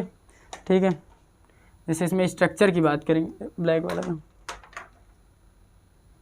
स्ट्रक्चर की बात करेंगे, दोनों स्ट्रक्चर के बारे में पढ़ेंगे। फाइब्रस कैसी होती है? लॉन्ग थिन फॉर्म फाइबर, कैसे लंबे थिन फाइबर्स बनाएगी। ठीक है, ये कैसे होगा? 3D shape, 3D spherical shape, ये इसका होगा, इसका आपका स्ट्रक्चर का। ठीक है, स्ट्रक्चर का होगा। फिर उसके बाद क्या होगा? सॉल्युबिलिटी देखेंगे इनकी। सॉल्युबिलिटी कहाँ? इन वाटर, क्योंकि और ऑर्गेनिक कंपाउंड में अलग अलग होएगा। सॉल्युबिलिटी इन वाटर, ये कैसी होती है? इनसॉल्युबल होगी। अभी दिखाता हूँ कैसे इनसॉल्युबल होगी, और ये सॉल्युबल होगी। ठीक है, इनका स्ट्रक्चरल कंपोनेंट या रोल क्या होगा? रोल, ये स्ट्रक्चरल कंपोनेंट बनाएगा। स्ट्रक्चरल कंपोनेंट, स्ट्रक्चरल कंपोनेंट कैसे? जैसे कीरेटिन, हेयर और नेल्स में, हुप्स में कीरेटिन बनाएगा। ठीक है, ये सारी चीज़ें, और कोलेजन बनाएगा। तो ये कैसे? स्ट्रक्चरल में आ गया। ठीक है, और ये कैसे होंगे? ये आपके मेटाबॉलिक एक्टिविटी में इन्वॉल्व होंगे। मेटाबॉलिक में कैसे? जैसे एंजाइम हो गया, आपकी हीमोग्लोबिन हो गई, ये सारी चीज़ें ग्लोबुलर। तो involve in structural component, metabolic. इसलिए स्ट्रक्चरल कंपोनेंट अगर सॉल्युबल हो गया, घुल गया, तो फिर बचेगी शरीर कहाँ? आपके नेल हेयर तो रोज़ धुलते हैं, रोज़ नहाते, चला जाएगा। अब इसी के एग्जाम्पल हम लिख लेंगे। कोलेजन इन स्किन, देखिए लिखिए एग्जाम्पल, कोलेजन इन स्किन, कोलेजन इन स्किन दिख रहा होगा नीचे, कोलेजन इन स्किन, स्किन में कोलेजन होगा। कीरेटिन, कीरेटिन कहाँ होगा? इन फिंगर नेल्स या नेल्स में कहिए, और देखें वो कैटल वगैरह में हुप्स देखें, जो खुर होता है गाय भैंस का, हुप्स, उसमें कीरेटिन होगा। तो नेल्स, कोलेजन स्किन में, इसमें, और एक मायोसिन, इसको मायोसिन भी बोलते हैं, फाइब्रस को मायोसिन, क्योंकि ये मसल आप मायोसिन में पाई जाती है, मसल में। ठीक है, ये हो गया। फिर अब आइए इधर इसकी बात करते हैं, ग्लोबुलर की। तो ग्लोबुलर में क्या है? आपका एंजाइमेटिक एक्टिविटी में इन्वॉल्व होता है, यानी एंजाइम्स बनाएगा, यानी एंजाइम ग्लोबुलर प्रोटीन होंगे, एंजाइम बनाएगा। इंसुलिन हार्मोन है, प्रोटीनेशियस हार्मोन बहुत सारे हैं, 51 अमीनो एसिड से मिलकर बना होता है। ठीक है, ये बायोटेक में पढ़ाऊंगा तो उसमें पूरा डिटेल से कौन चेन कैसे बनाती है। एंजाइम, इंसुलिन, फिर अब आपका हीमोग्लोबिन, हीमोग्लोबिन यहाँ पे नहीं दिख रहा होगा तो मैं बोल रहा हूँ तो लिख लेना आप। एंजाइम, इंसुलिन, हीमोग्लोबिन ये आ गया, और collagen in skin, keratin in nail soup, और मायोसिन इन मसल, ये आपके कैसे हो गए? फाइब्रस हो गए, ग्लोबुलर। ये दोनों के आपके एग्जाम्पल खत्म हुए। ठीक है, और सारे ब्लड प्रोटीन होती हैं, वो भी होते हैं, जैसे ब्लड प्रोटीन, इसमें ब्लड प्रोटीन में भी होती है। जैसे ब्लड प्रोटीन में बोले तो एल्ब्यूमिन, एल्ब्यूमिन का क्या काम था? ऑस्मोटिक बैलेंस के लिए एल्ब्यूमिन 3 पाई जाती है ना, एल्ब्यूमिन, ग्लोबुलिन और आपकी ऑस्मोटिक और वो डिफेंस के लिए, ठीक है। तो ये हो गया आपकी कैसी फाइब्रस और ग्लोबुलर के स्ट्रक्चर के बारे में, तो देख लीजिए एक बार इसे, ठीक है। फिर स्ट्रक्चर देखेंगे, अंदर स्ट्रक्चर देखेंगे जैसे एनसीईआरटी ने बनाया है, ठीक है। और फिर primary structure, secondary structure, tertiary, वो तो ग्लोब्यूल का अरेंजमेंट कैसा है या उसका मॉडल कैसे बना है उसी के बेसिस पे प्राइमरी सेकेंडरी टर्सरी पढ़ा है 3। और फिर उसके बाद डीनेचुरेशन देखेंगे, तो यहाँ पूरा आपका प्रोटीन का कंपोनेंट खत्म होगा। और फिर उसके बाद बचेगा एंजाइम, आपको एंजाइम पढ़ाया जाएगा। एंजाइम के बाद आप क्या पढ़ेंगे, वाइटल अमीन्स यानी विटामिन्स पढ़ेंगे। फिर उसके बाद न्यूक्लिक एसिड और फिर घर जाएंगे, ख़त्म, पूरा चैप्टर ख़त्म हो जाएगा।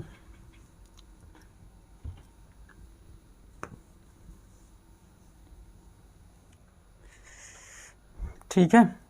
स्ट्रक्चर के बेसिस में 3 हैं, 3 प्रकार के हैं, ठीक है। Primary, secondary, 1 degree, 2 degree, secondary, ये टर्सरी।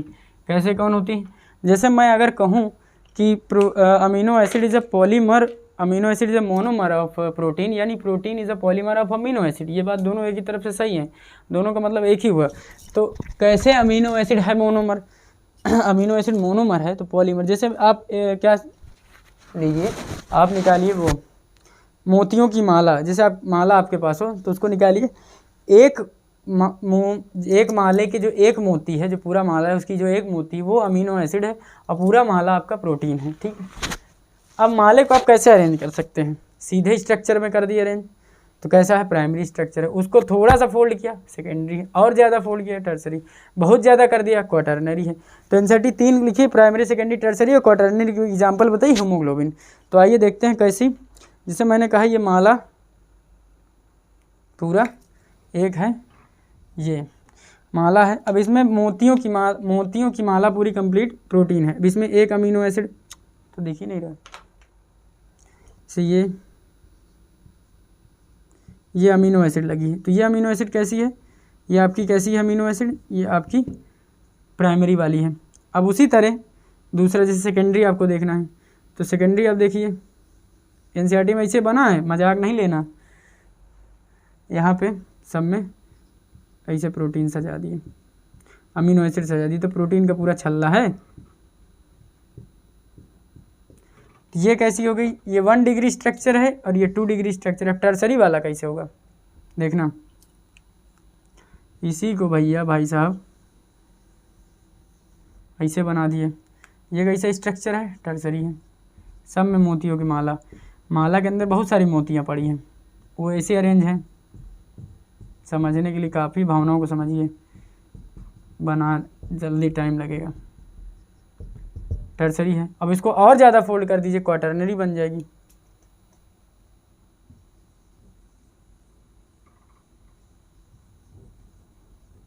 और सब में जोड़ दीजिए क्वाटरनरी, जैसे बना पाओ आप वैसे हाँक दो, ठीक है, क्वाटरनरी स्ट्रक्चर हो जाएगी, ठीक है, बस ख़त्म।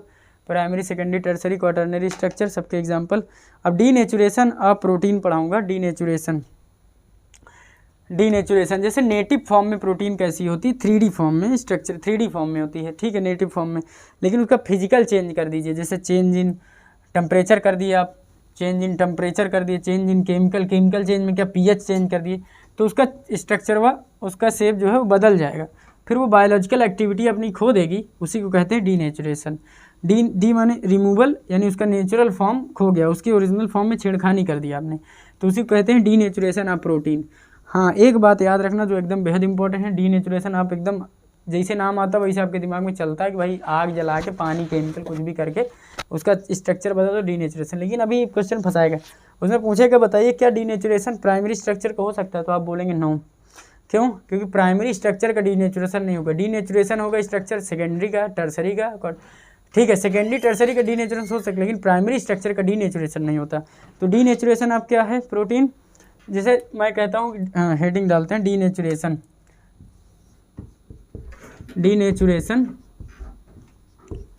ऑफ प्रोटीन, यानी नेटिव फॉर्म से प्रोटीन को आप छेड़खानी करके बदल दे रहे हैं। जैसे क्या है डीनेचुरेशन ऑफ प्रोटीन, जैसे आपने कहा कि जो प्रोटीन है, प्रोटीन इसका नेटिव फॉर्म क्या है, नेटिव फॉर्म यानी मूल रूप, original natural form 3D structure है, 3D शेप है, 3D स्ट्रक्चर है, कुछ भी बोलो। अब इसमें आप क्या करिए, छेड़खानी कर दीजिए। छेड़खानी कैसे करेंगे, उसको जाके गोंचे गाँचेंगे थोड़ी ना, डिस्टर्ब थोड़ी करेंगे उसको। क्या करेंगे, फिजिकल चेंज देंगे।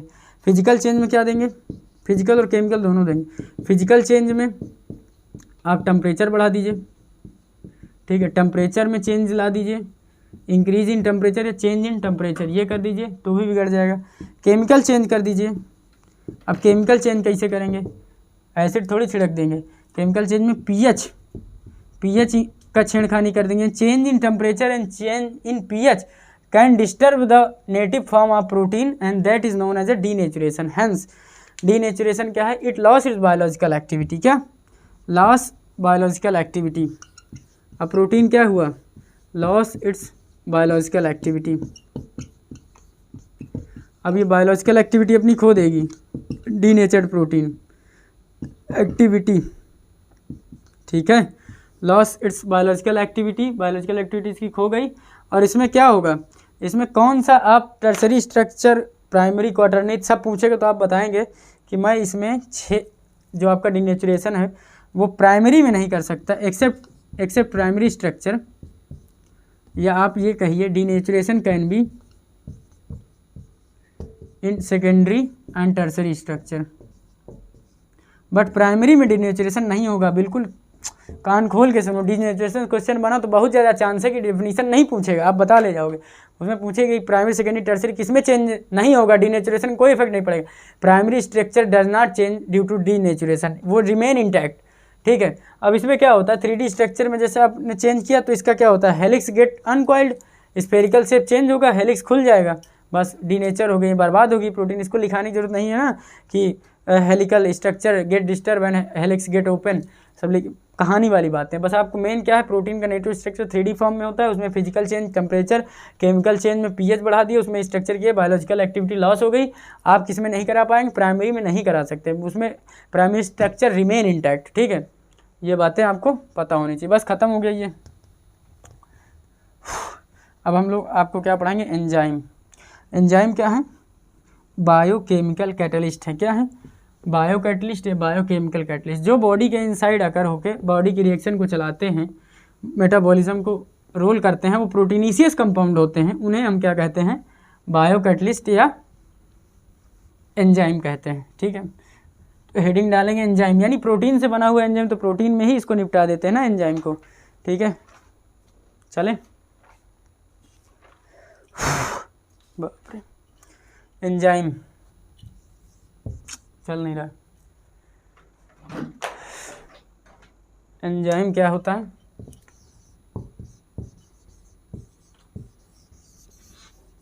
एंजाइम क्या है, bio catalyst,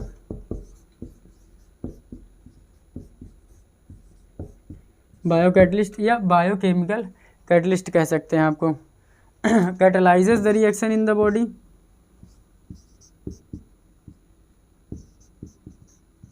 catalyse the reaction of body की रिएक्शन कैटलाइज करेगी। जैसे अब आप और कैटलिस्ट देखते हैं जो इनऑर्गेनिक कैटलिस्ट होते हैं, इनऑर्गेनिक जो ऑर्गेनिक से हट के हैं, उनका क्या काम होता है, उनका अलग अलग रोल। तो इनहिबिटर का काम कर सकते हैं, प्रमोटर का काम कर सकते हैं, पॉइजनस का, वो अलग टाइप के, वो केमिस्ट्री में वहाँ दी, यहाँ पे इसकी बात नहीं होती, सरफेस केमिस्ट्री का पार्ट है, वो मैं पढ़ाऊँगा अलग। अभी यहाँ देखिए आप जितना दिया, कैटलाइजेस the reaction of the body required in minute quantity, required in minute quantity, बहुत कम मात्रा में रिक्वायर्ड होते हैं और खर्च नहीं होते हैं, जिट इज बच जाते हैं, रिक्वायर्ड इन माइन्यूट क्वांटिटी। जैसे माइन्यूट क्वांटिटी क्या कहने का मतलब होता है, जैसे आप दवा खाते हो तो दवा की पोटेंशियल बहुत ज़्यादा हाई होती है। जब इतनी दवा, जैसे पूरी बॉडी में पेन हो रहा है, कहीं कुछ प्रॉब्लम है, फीवर है, तो अब क्या करते हैं, पैरासीटामॉल की एनेस्टिल पैरामिनोफिनॉल कंपाउंड होता है पैरासीटामॉल, उसका छोटा सा कंपाउंड छोटी सी दवा लेते हैं, मतलब थोड़ा सा डोज, तो क्या होता है उसके अंदर पोटेंसी बहुत ज़्यादा होती है।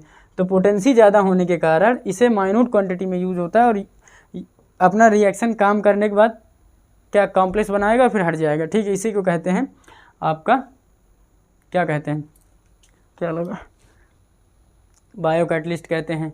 इसे बायोकेमिकल कैटलिस्ट भी कहते हैं, लिख लो, बायो केमिकल कैटलिस्ट भी कहते हैं। अब कैसे कॉम्प्लेक्स बनाता है आइए दिखाता हूँ। जैसे लॉक एंड की मॉडल देखें, लॉक एंड की, चाबी और ताला जैसी, सब अब सबके अंदर जो चाबी होती है, हर व्यक्ति की चाबी से ना तो कार आप खोल सकते हैं ना किसी का दरवाज़ा। उसी तरह सबका नसीब अपना अपना, अपनी अपनी मेहनत की चाबी से ही खुलता है, ठीक है। जैसे ये क्या है, ये भी कोई कंपोनेंट है, और यहाँ पे क्या है, दूसरा वाला,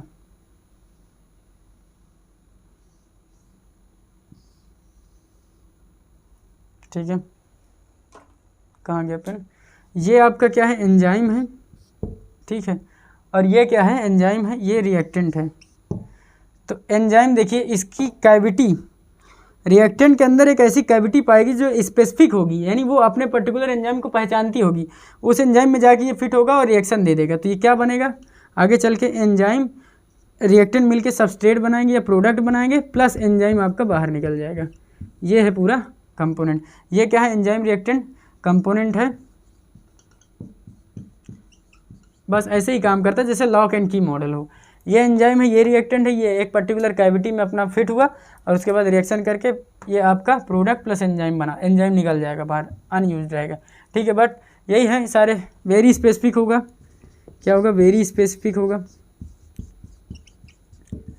अगर प्रोटीन को आप डीनेचर्ड कर दिए, all enzyme are protein but all protein are not enzyme, ठीक है। एक्सेप्ट सम, एक ही है जो एंजाइम जो है वो प्रोटीन नहीं होता है। All protein, all enzymes are protein except ribozyme, ठीक है। But all protein are not enzyme, ये बात याद रखना, ठीक है। जो एंजाइम है वो तो प्रोटीन है एक्सेप्ट राइबोजाइम। ऑल प्रोटीन या all enzyme are protein, generally protein से ही बने, इसीलिए मैं आपको प्रोटीन के अंदर एंजाइम पढ़ा रहा हूँ, एक्सेप्ट राइबोजाइम। कैसा, राइबोजाइम, राइबोजाइम आरएनए का बना होता है, उसको छोड़ दिया जाए तो ये क्या होते हैं, सारे आपके एंजाइम प्रोटीनेशियस होते हैं। बस प्रोटीन एंजाइम का भी काम खत्म हो गया। और इनके सफिक्स जो होता है वो एज लगता है, एज लगता है, ए या सी, एज। जैसे कोई भी रिएक्शन कराने के लिए एज आप लगा दीजिए और वो एंजाइम उसका बन जाएगा। जैसे माल्टोज की रिएक्शन है, माल्टोज क्या था, डाइसैकेराइड था, कल बताया था, ठीक है। इसको रिएक्शन कराइए माल्टेज से, माल्टेज यानी वो माल्टोज को रिएक्शन कराने वाला एंजाइम है, नहीं उसमें एज लगा, माल्टेज 2 मोल ग्लूकोज दे देगा, 2 मोल ऑफ ग्लूकोज, या G+G लिखिए, alpha D glucose plus alpha D glucose, 2 mole of glucose मिलेंगे, G मिलेगा, G ग्लूकोज प्लस ग्लूकोज। जैसे मैंने कहा था सुक्रोज को तोड़ने पे, हाइड्रोलिसिस करने पे ग्लूकोज प्लस फ्रुक्टोज मिला था, alpha D glucose plus beta D fructose, या इसको और भाषा में कहते हैं alpha D glucopyranose plus beta D fructofuranose. Pyran और फ्यूरॉन कहाँ से आता है वो बताया था। पायरान 6 मेंबर्ड रिंग था जिसमें 5 कार्बन 1 ऑक्सीजन एटम था, पायरान से मिलता हुआ स्ट्रक्चर बना। फिर फ्यूरॉन 5 मेंबर्ड रिंग था जिसमें 4 कार्बन 1 ऑक्सीजन एटम जो फ्यूरॉन था, इसलिए उसका नाम फ्रुक्टोफ्यूरोनोज पड़ा और इसका ग्लूकोज के साथ ग्लूकोपाइरनोज पड़ा। अब अल्फा डी होता है वो बीटा डी होता है, अल्फा डी बीटा डी क्या होते हैं, ये सारी चीज़ें मैंने बताई आपको, बस खत्म हो गया। क्या हुआ, ये सारे एंजाइम खत्म हो गए, ठीक है। तो अभी इसके बाद आपको क्या देखना है, क्या पढ़ाऊंगा इसके बाद, वाइटामिन्स, ठीक है, वाइटामिन्स पढ़ाऊंगा, ठीक है। तो अभी इसको आप रिवाइज करिए।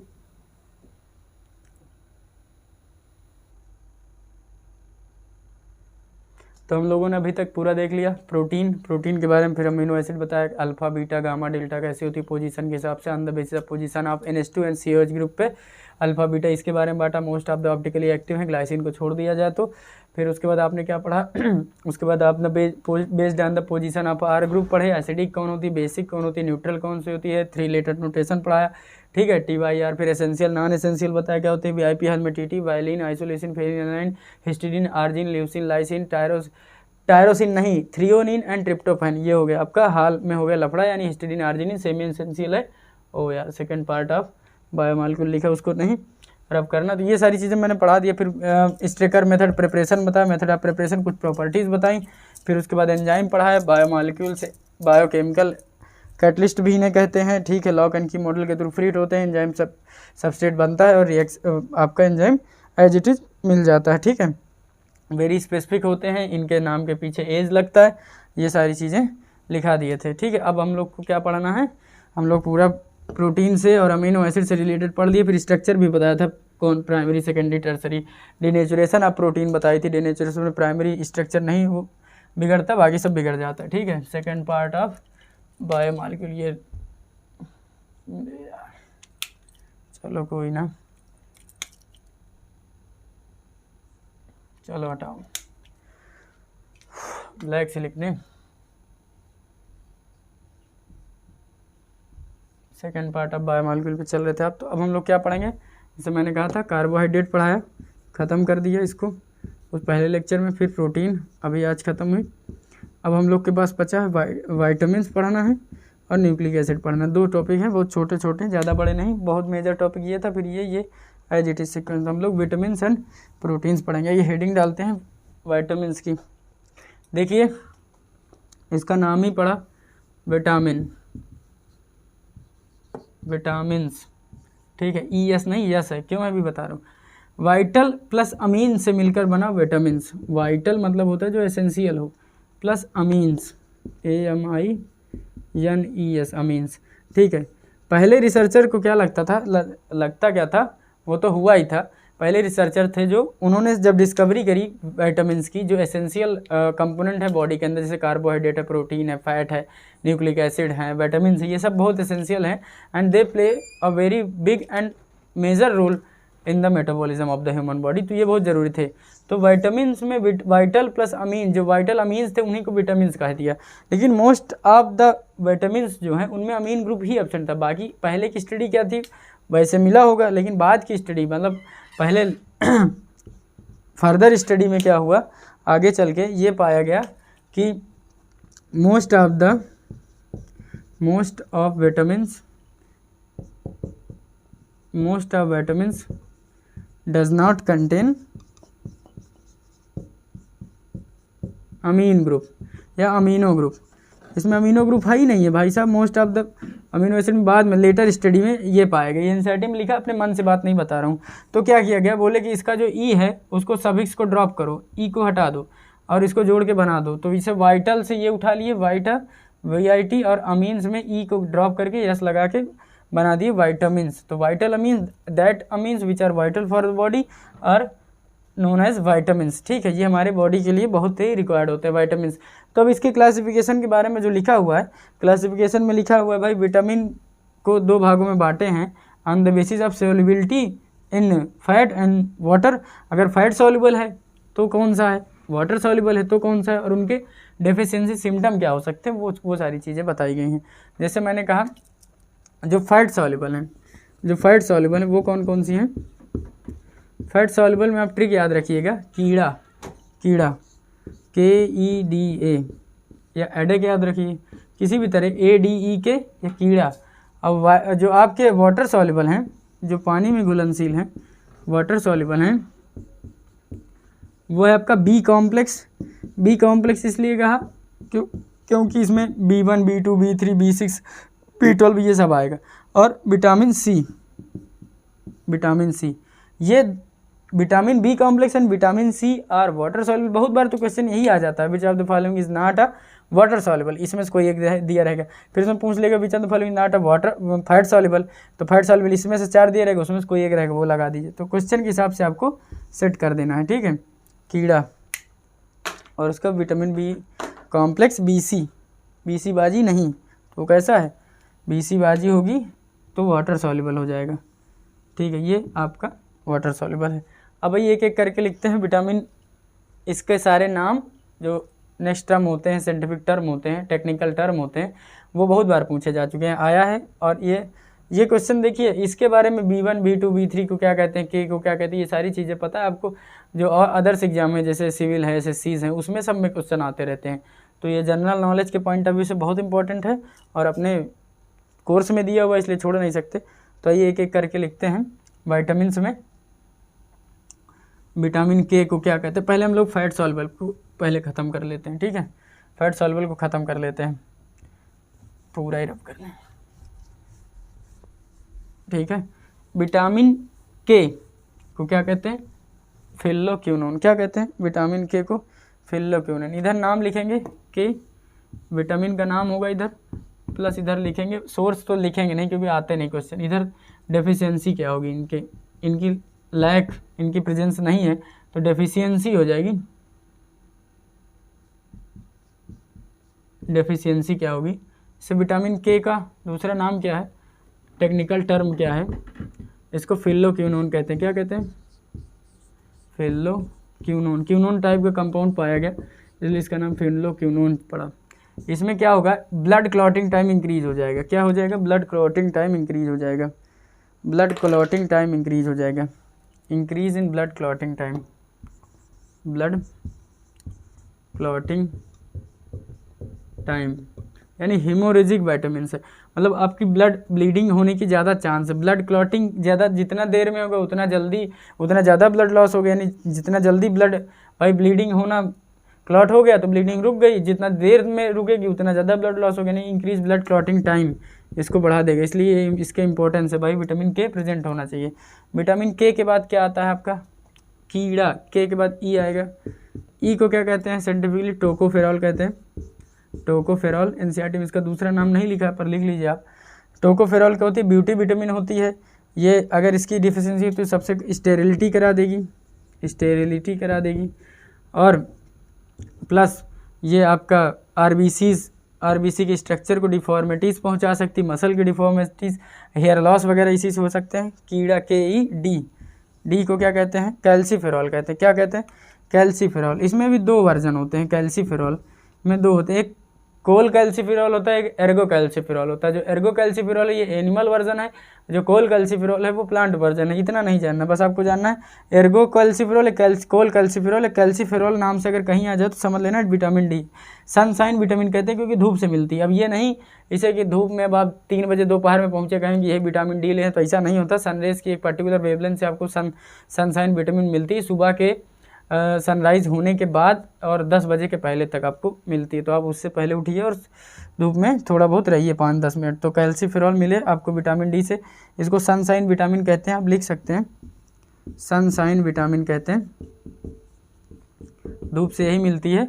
सनशाइन विटामिन इसलिए नाम पड़ा। इसका क्या था? कोल कैल्सीफेरॉल। ये क्या कहे? Rickets in children and osteomalacia in adult करा देगा। रिकेट्स इन चिल्ड्रेन का क्या मतलब है? रिकेट्स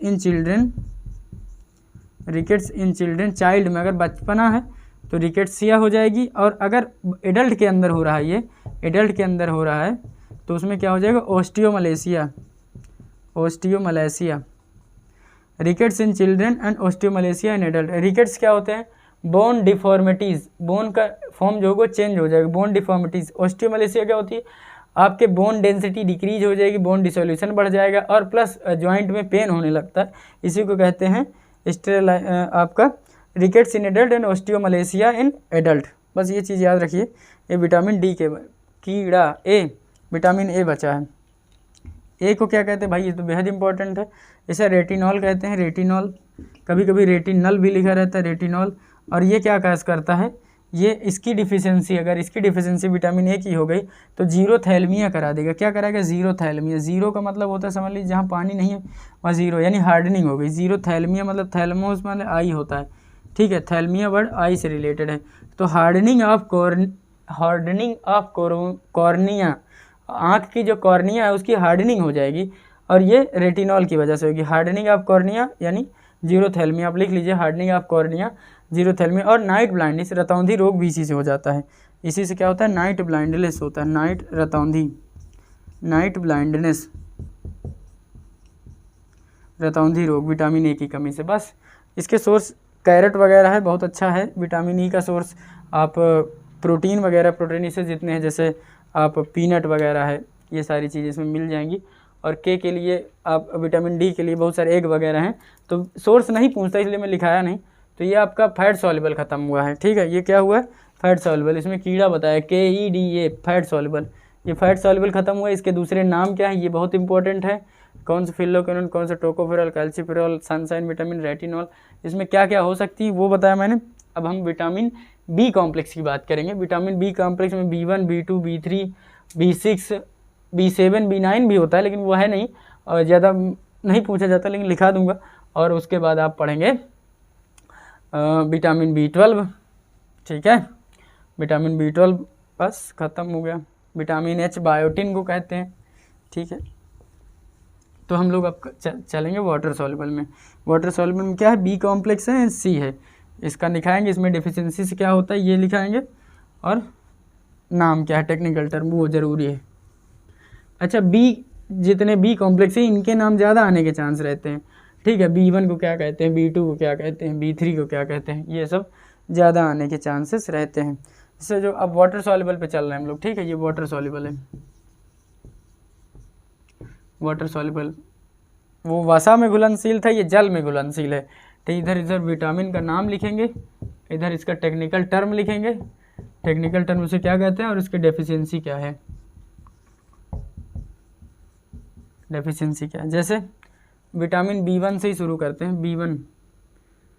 B1, अब इसमें B1 विटामिन जोड़ लीजिए। विटामिन B1 को क्या कहते हैं, थियामीन कहते हैं। क्या कहते हैं, अब कुछ लोग थायमीन पढ़ते हैं इसको, अरे थायमीन पढ़ोगे THY हो जाएगा, नाइट्रोजनस बेस होगा, थायमीन, आइडिन, गुआनिन, साइटोसिन। तो थियामीन पढ़ो साहब, सब THEIA ऑप्शन में हो सकता है, थायमीन भी हो, मार के चले आओगे गलत, थियामीन। अब इसकी डेफिशिएंसी से क्या होगा, बेरी बेरी होता है, बी से बेरी, बी से B1, बेरी बेरी याद रखना, बेरी बेरी रोग हो जाता है। फिर उसके बाद आइए B2 को क्या कहते हैं, राइबोफ्लेविन, इससे कौन सा रोग होता है, चिलोसिस हो जाती है। क्या होती है, चिलियोसिस क्या होता है, fissuring of corner of mouth, mouth के चारों तरफ, दोनों तरफ जैसे ये फिशर बन जाने, मतलब कट जाता है एक तरह से, fissure in corner of mouth, mouth के फिशर कॉर्नर कट जाते हैं, उसे fissuring of corner of mouth बोलते हैं। जैसे राइबोफ्लेविन इसकी कमी से होता है। B2 के B1, B2, B3 को क्या कहते हैं बच्चा, थियामीन, राइबोफ्लेविन, और B3 बिटवीन B1 राइबोफ्लेविन हो गया, B3 को क्या कहते हैं, पेंटाथोनिक एसिड। क्या कहते हैं, पेंटाथोनिक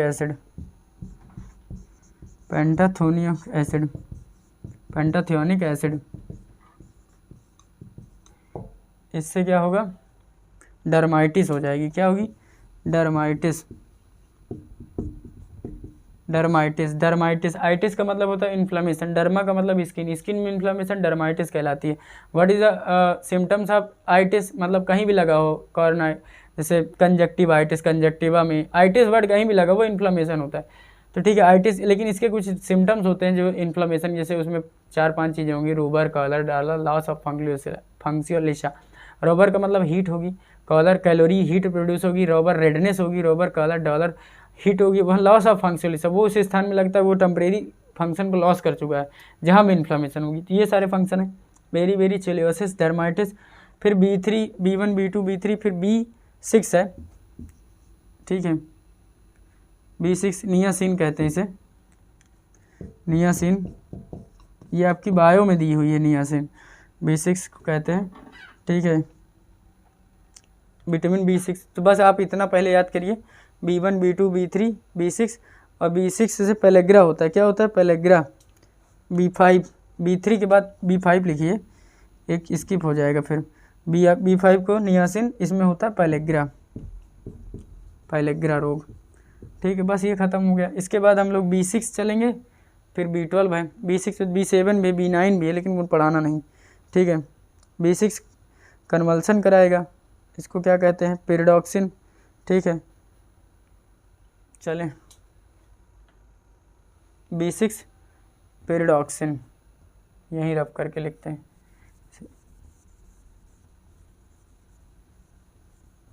B6 लिख दिया। क्या है इसका दूसरा नाम, पेरिडॉक्सिन, पायरिडॉक्सिन कुछ पढ़ो, पायरिडॉक्सिन, पूरा मिटाते हैं इसको,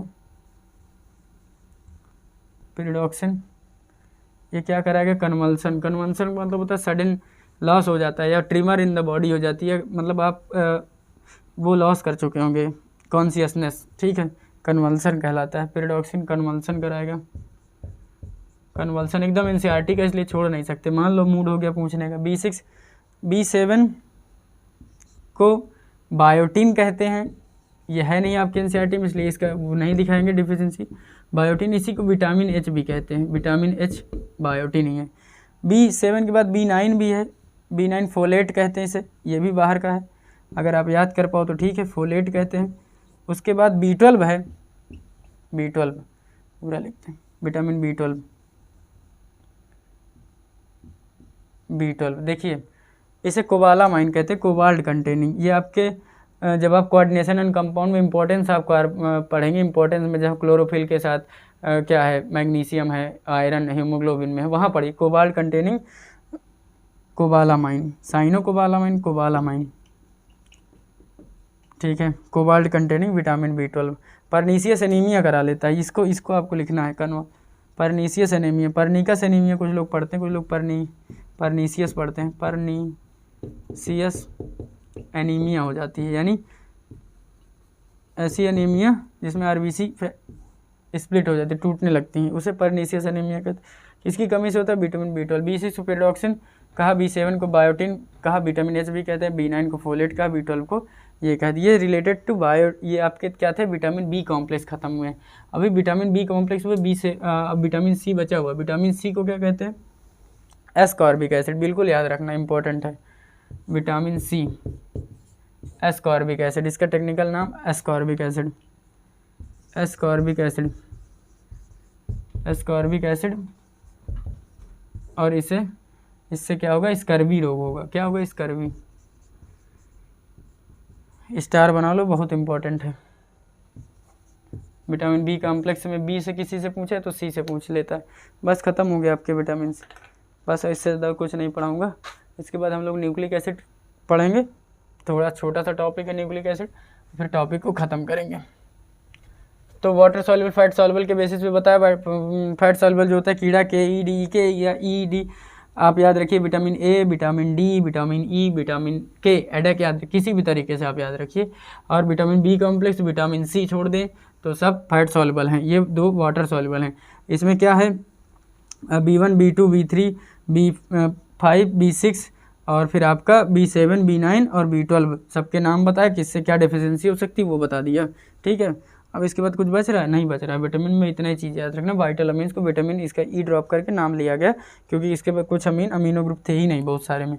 अब हम लोग पढ़ेंगे न्यूक्लिक एसिड ना, न्यूक्लिक एसिड भाई, न्यूक्लिक एसिड का भाई लाइफ में बहुत रोल है, क्योंकि जो हेरिडिटी है, हेरिडिटी पूरी इसी में, वंशानुगति, बायो में MBI molecular basis of inheritance बहुत अच्छे चैप्टर है। जो हेरिडिटी है इसी के जेनेटिक्स में, ये हेरिडिटी इसी पे बेसिस है, DNA RNA नहीं होता, हेरिडिटी कैसे, जैसे बहुत सारे केसेस होते हैं, डिस्प्यूट केस होते हैं, पैरेंटल डिस्प्यूट, जिसमें होता है कि भाई कोई दावा कर देता है नहीं मैं इनका लड़का हूँ या क्या कैसे है जो भी संबंध है, तो उसको चेक करने के लिए भाई हम न्यूक्लिक एसिड DNA RNA का चेक करते हैं। DNA फिंगरप्रिंटिंग एक होता है, थंब में जो फिंगरप्रिंटिंग होती है उसमें भी हर व्यक्ति का यूनिक होता है, लेकिन इसमें क्या होता है, इसको सर्जरी के थ्रू आप अल्टर कर सकते हैं। जैसे आप अपना पासवर्ड, ATM या बहुत सारी चीज़ें आप फिंगर से खोलते हैं, वो ठीक है, लेकिन fingerprint can be altered by surgery, और सर्जरी से अल्टर हो सकते हैं, लेकिन DNA के बेस पेयर होते हैं वो बहुत यूनिक होते हैं, उनको आप कैसे अल्टर करेंगे, चेंज नहीं कर सकते। और कितने मिलियंस ट्रिलियंस ऑफ सेल होते हैं ह्यूमन बॉडी के अंदर, उनके अंदर, तो हमको सोर्स कैसे पता चलेगा, DNA RNA। न्यूक्लिक एसिड के अंदर 2 चीज़ हैं, DNA and RNA, deoxyribonucleic acid and ribonucleic acid, इन्हें को कहते हैं न्यूक्लिक एसिड।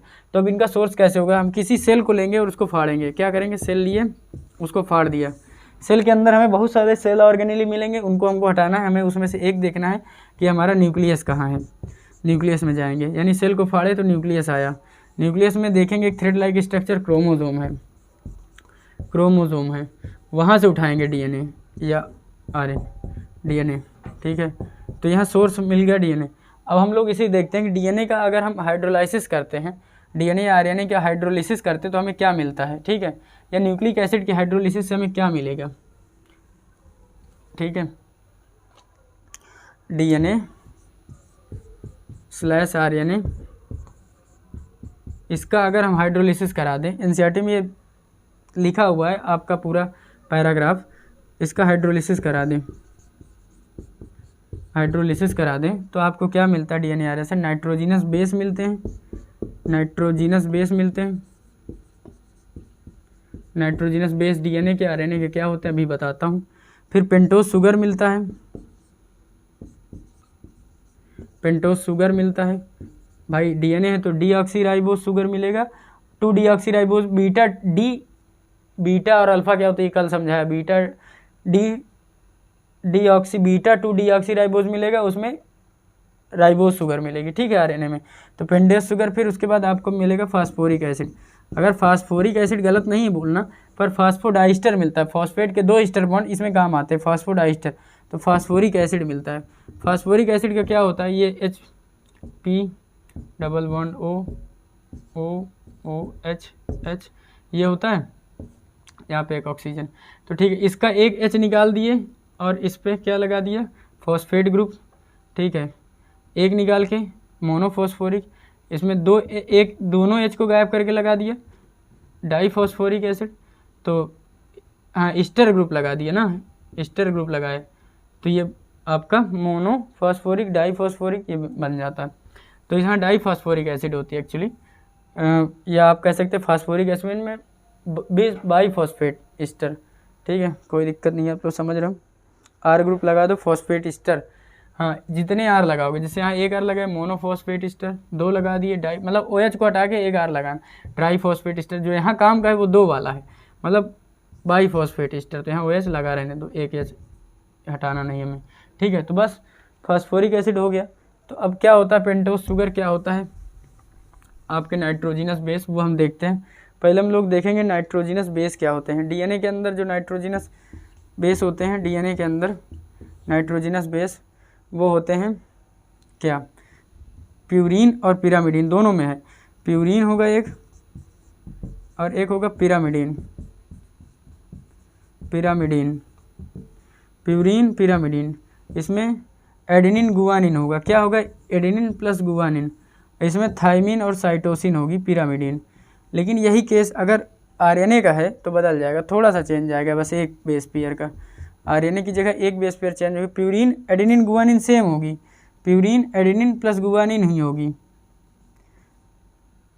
बस थाइमिन की जगह यूरेसिल हो जाएगी, यानी थाइमिन की जगह यूरेसिल प्लस साइटोसिन हो जाएगी।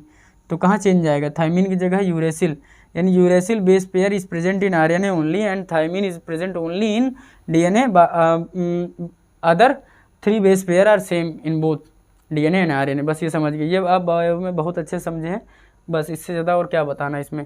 हाँ ये डबल रिंग होगा, ऑलवेज डबल रिंग। अब जैसे आपको स्ट्रक्चर दे दिया बना के और आप पहचानेंगे कैसे, तो जो डबल रिंग होगा पहले ही आप एलिमिनेट कर देंगे, जो डबल रिंग होगा वो प्यूरीन होगा, और ये ऑलवेज डबल रिंग, ये इसकी रिंग सिंगल होगी, ठीक है। तो डबल रिंग वाला देखिए तुरंत समझ जाइए एडेनिन गुआनिन में से कोई एक है, और उसको पहचानने के लिए अलग अलग है, ठीक है। तो ये हो गया आपके प्यूरीन हो गए, यानी हमारा नाइट्रोजिनस बेस खत्म हुआ। Adenine guanine thymine cytosine and uracil are nitrogenous base. अब पेंटोस शुगर कैसे होते हैं, पेंटोस शुगर कैसे क्या होते हैं, पेंटोस शुगर क्या होते हैं, फिर न्यूक्लियोसाइड न्यूक्लियोटाइड कैसे बनता है वो बताते हैं। पेंटोस शुगर क्या होती है, आइए बना के बताते हैं आपको पेंटोस शुगर के बारे में।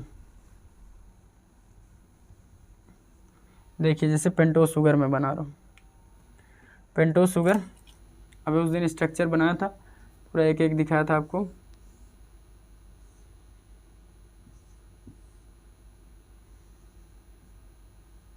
यहाँ से समझ में नहीं आ रहा ना,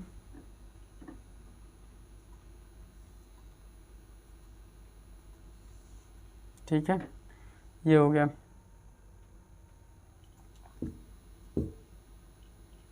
मजा कमा रहा है,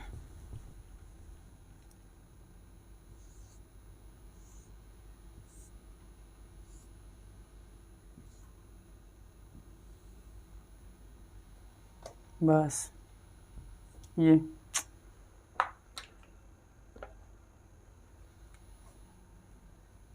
रेड भी नहीं चलेगा, ब्लू से बनाते हैं।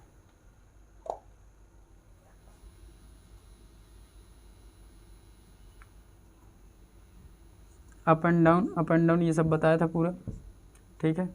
यहाँ क्या होगा, यहाँ आप लिख लीजिए CH2OH और H, यहाँ OH H, ये H, ये OH और ये H, ये OH। ये बीटा डी राइबोज है, क्या बीटा डी, बीटा कैसे होता है, डी क्या होता है वो बताया था, beta D ribose sugar, ribose sugar ये किस में होगी, आरएनए में। अब इसी तरह बीटा डी का हमें 2-डीऑक्सी राइबोज बनाना है। 2-डीऑक्सी, डी का मतलब रिमूवल बायो, यहाँ पे डी का मतलब होता है रिमूवल, डिहाइड्रेशन यानी वाटर का रिमूवल, डीऑक्सी मतलब ऑक्सीजन का रिमूवल। तो पेंटोस शुगर में हम जैसे इसका पढ़ेंगे डीएनए का, सेम स्ट्रक्चर ऐसे ही रहेगा, कुछ चेंज नहीं होगा। देखना ये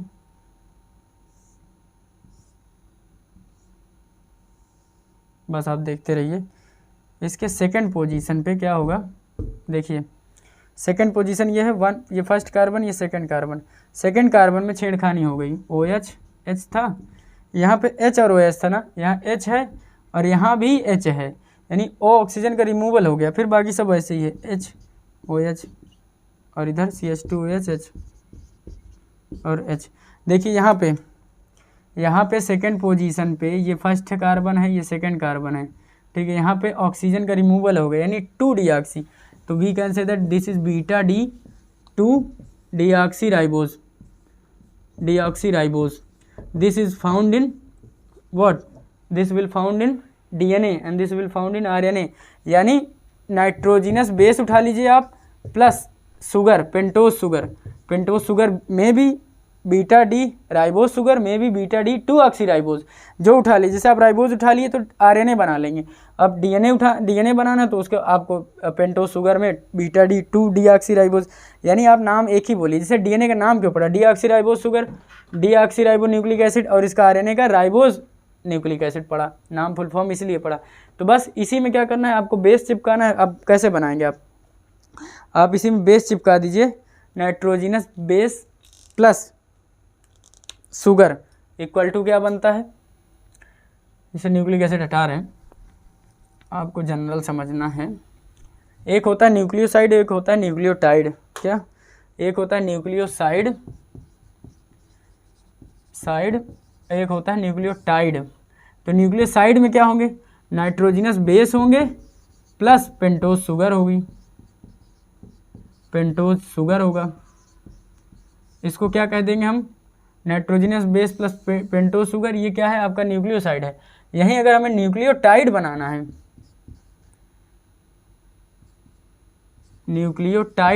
है, तो आप नाइट्रोजन बेस सही है, पेंटोस शुगर चाहिए प्लस फास्फोरिक एसिड चाहिए, फास्फोडाइस्टर चाहिए, यानी फास्फोरिक एसिड चाहिए,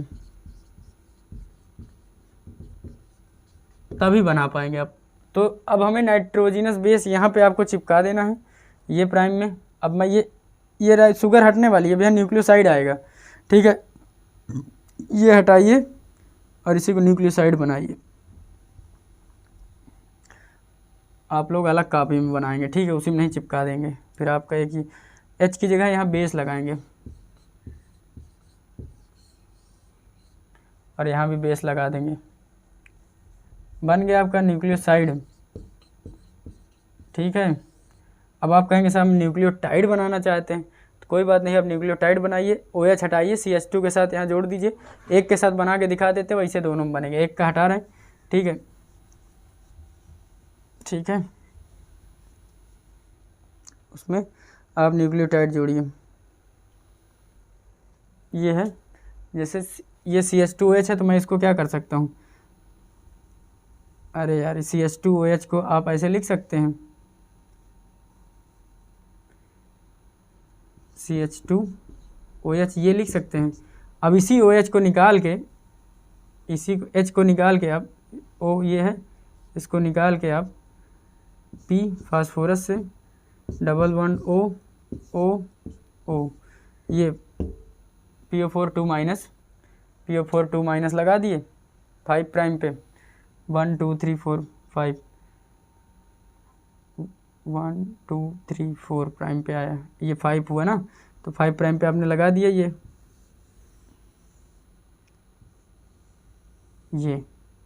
क्या हुआ, आपका न्यूक्लियोटाइड बन गया। अब ये राइबोज हटी, देखिए बेस भी लगा हुआ है और फॉस्फेरिक एसिड भी लगा और पेंटोस शुगर भी बना है आपका, तो ये क्या हुआ, न्यूक्लियोटाइड हुआ ना,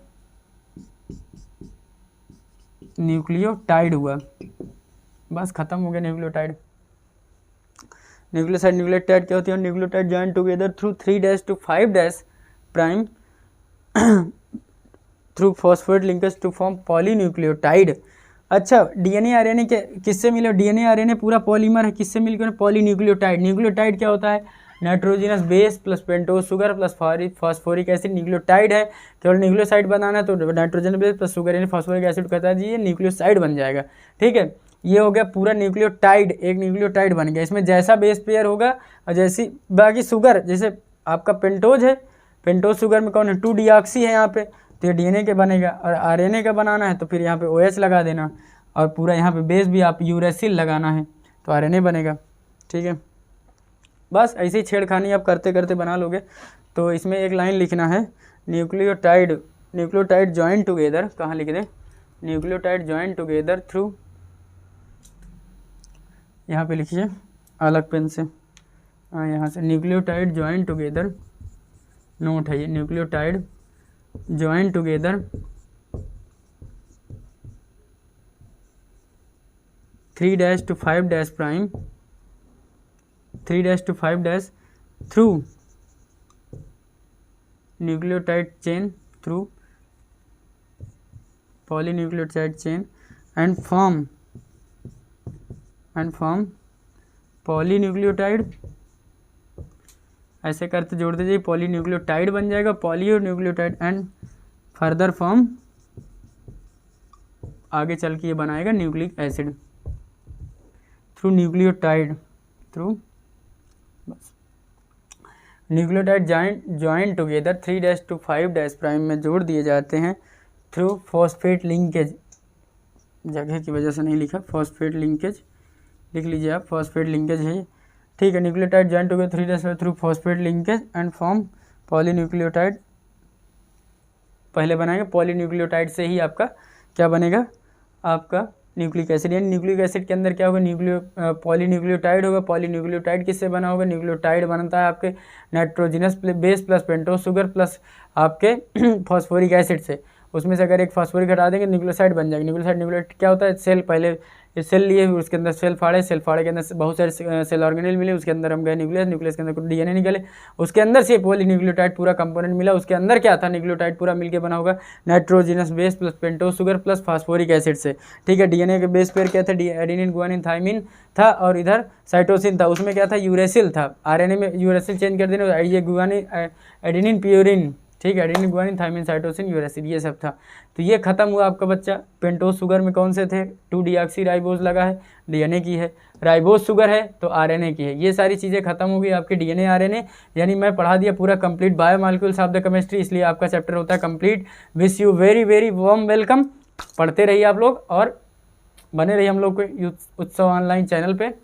तो इसके बाद आप लोगों को क्या कमेंट है केमिस्ट्री के बारे में बताइए, मुझे अपनी सुविचार प्रकट कीजिए कमेंट के थ्रू, और कोई क्वेश्चन हो आप कमेंट पूछे, मैं उसका पूरा आंसर भेजने की कोशिश करूंगा। और इधर ये बायोमॉलिक्यूल हुआ, फिर polymer chemistry in everyday life, ये 3 चैप्टर आपके लगातार कम से कम 6 क्वेश्चन, यानी 6 चौको 24, 24 मार्क्स बहुत होते हैं, सिलेक्शन को कहीं से कहीं गिरा सकते हैं। ठीक है, और अगर आपको सिलेक्शन हो रहा है तो कॉलेज में बहुत ज़्यादा वेरी करते, अरे यार 10 नंबर 5 नंबर हम लोग झेले हैं तो तुम 24 नंबर की बात करते हो। फिर उसके बाद ये नहीं, आपको मैं पढ़ाऊँगा।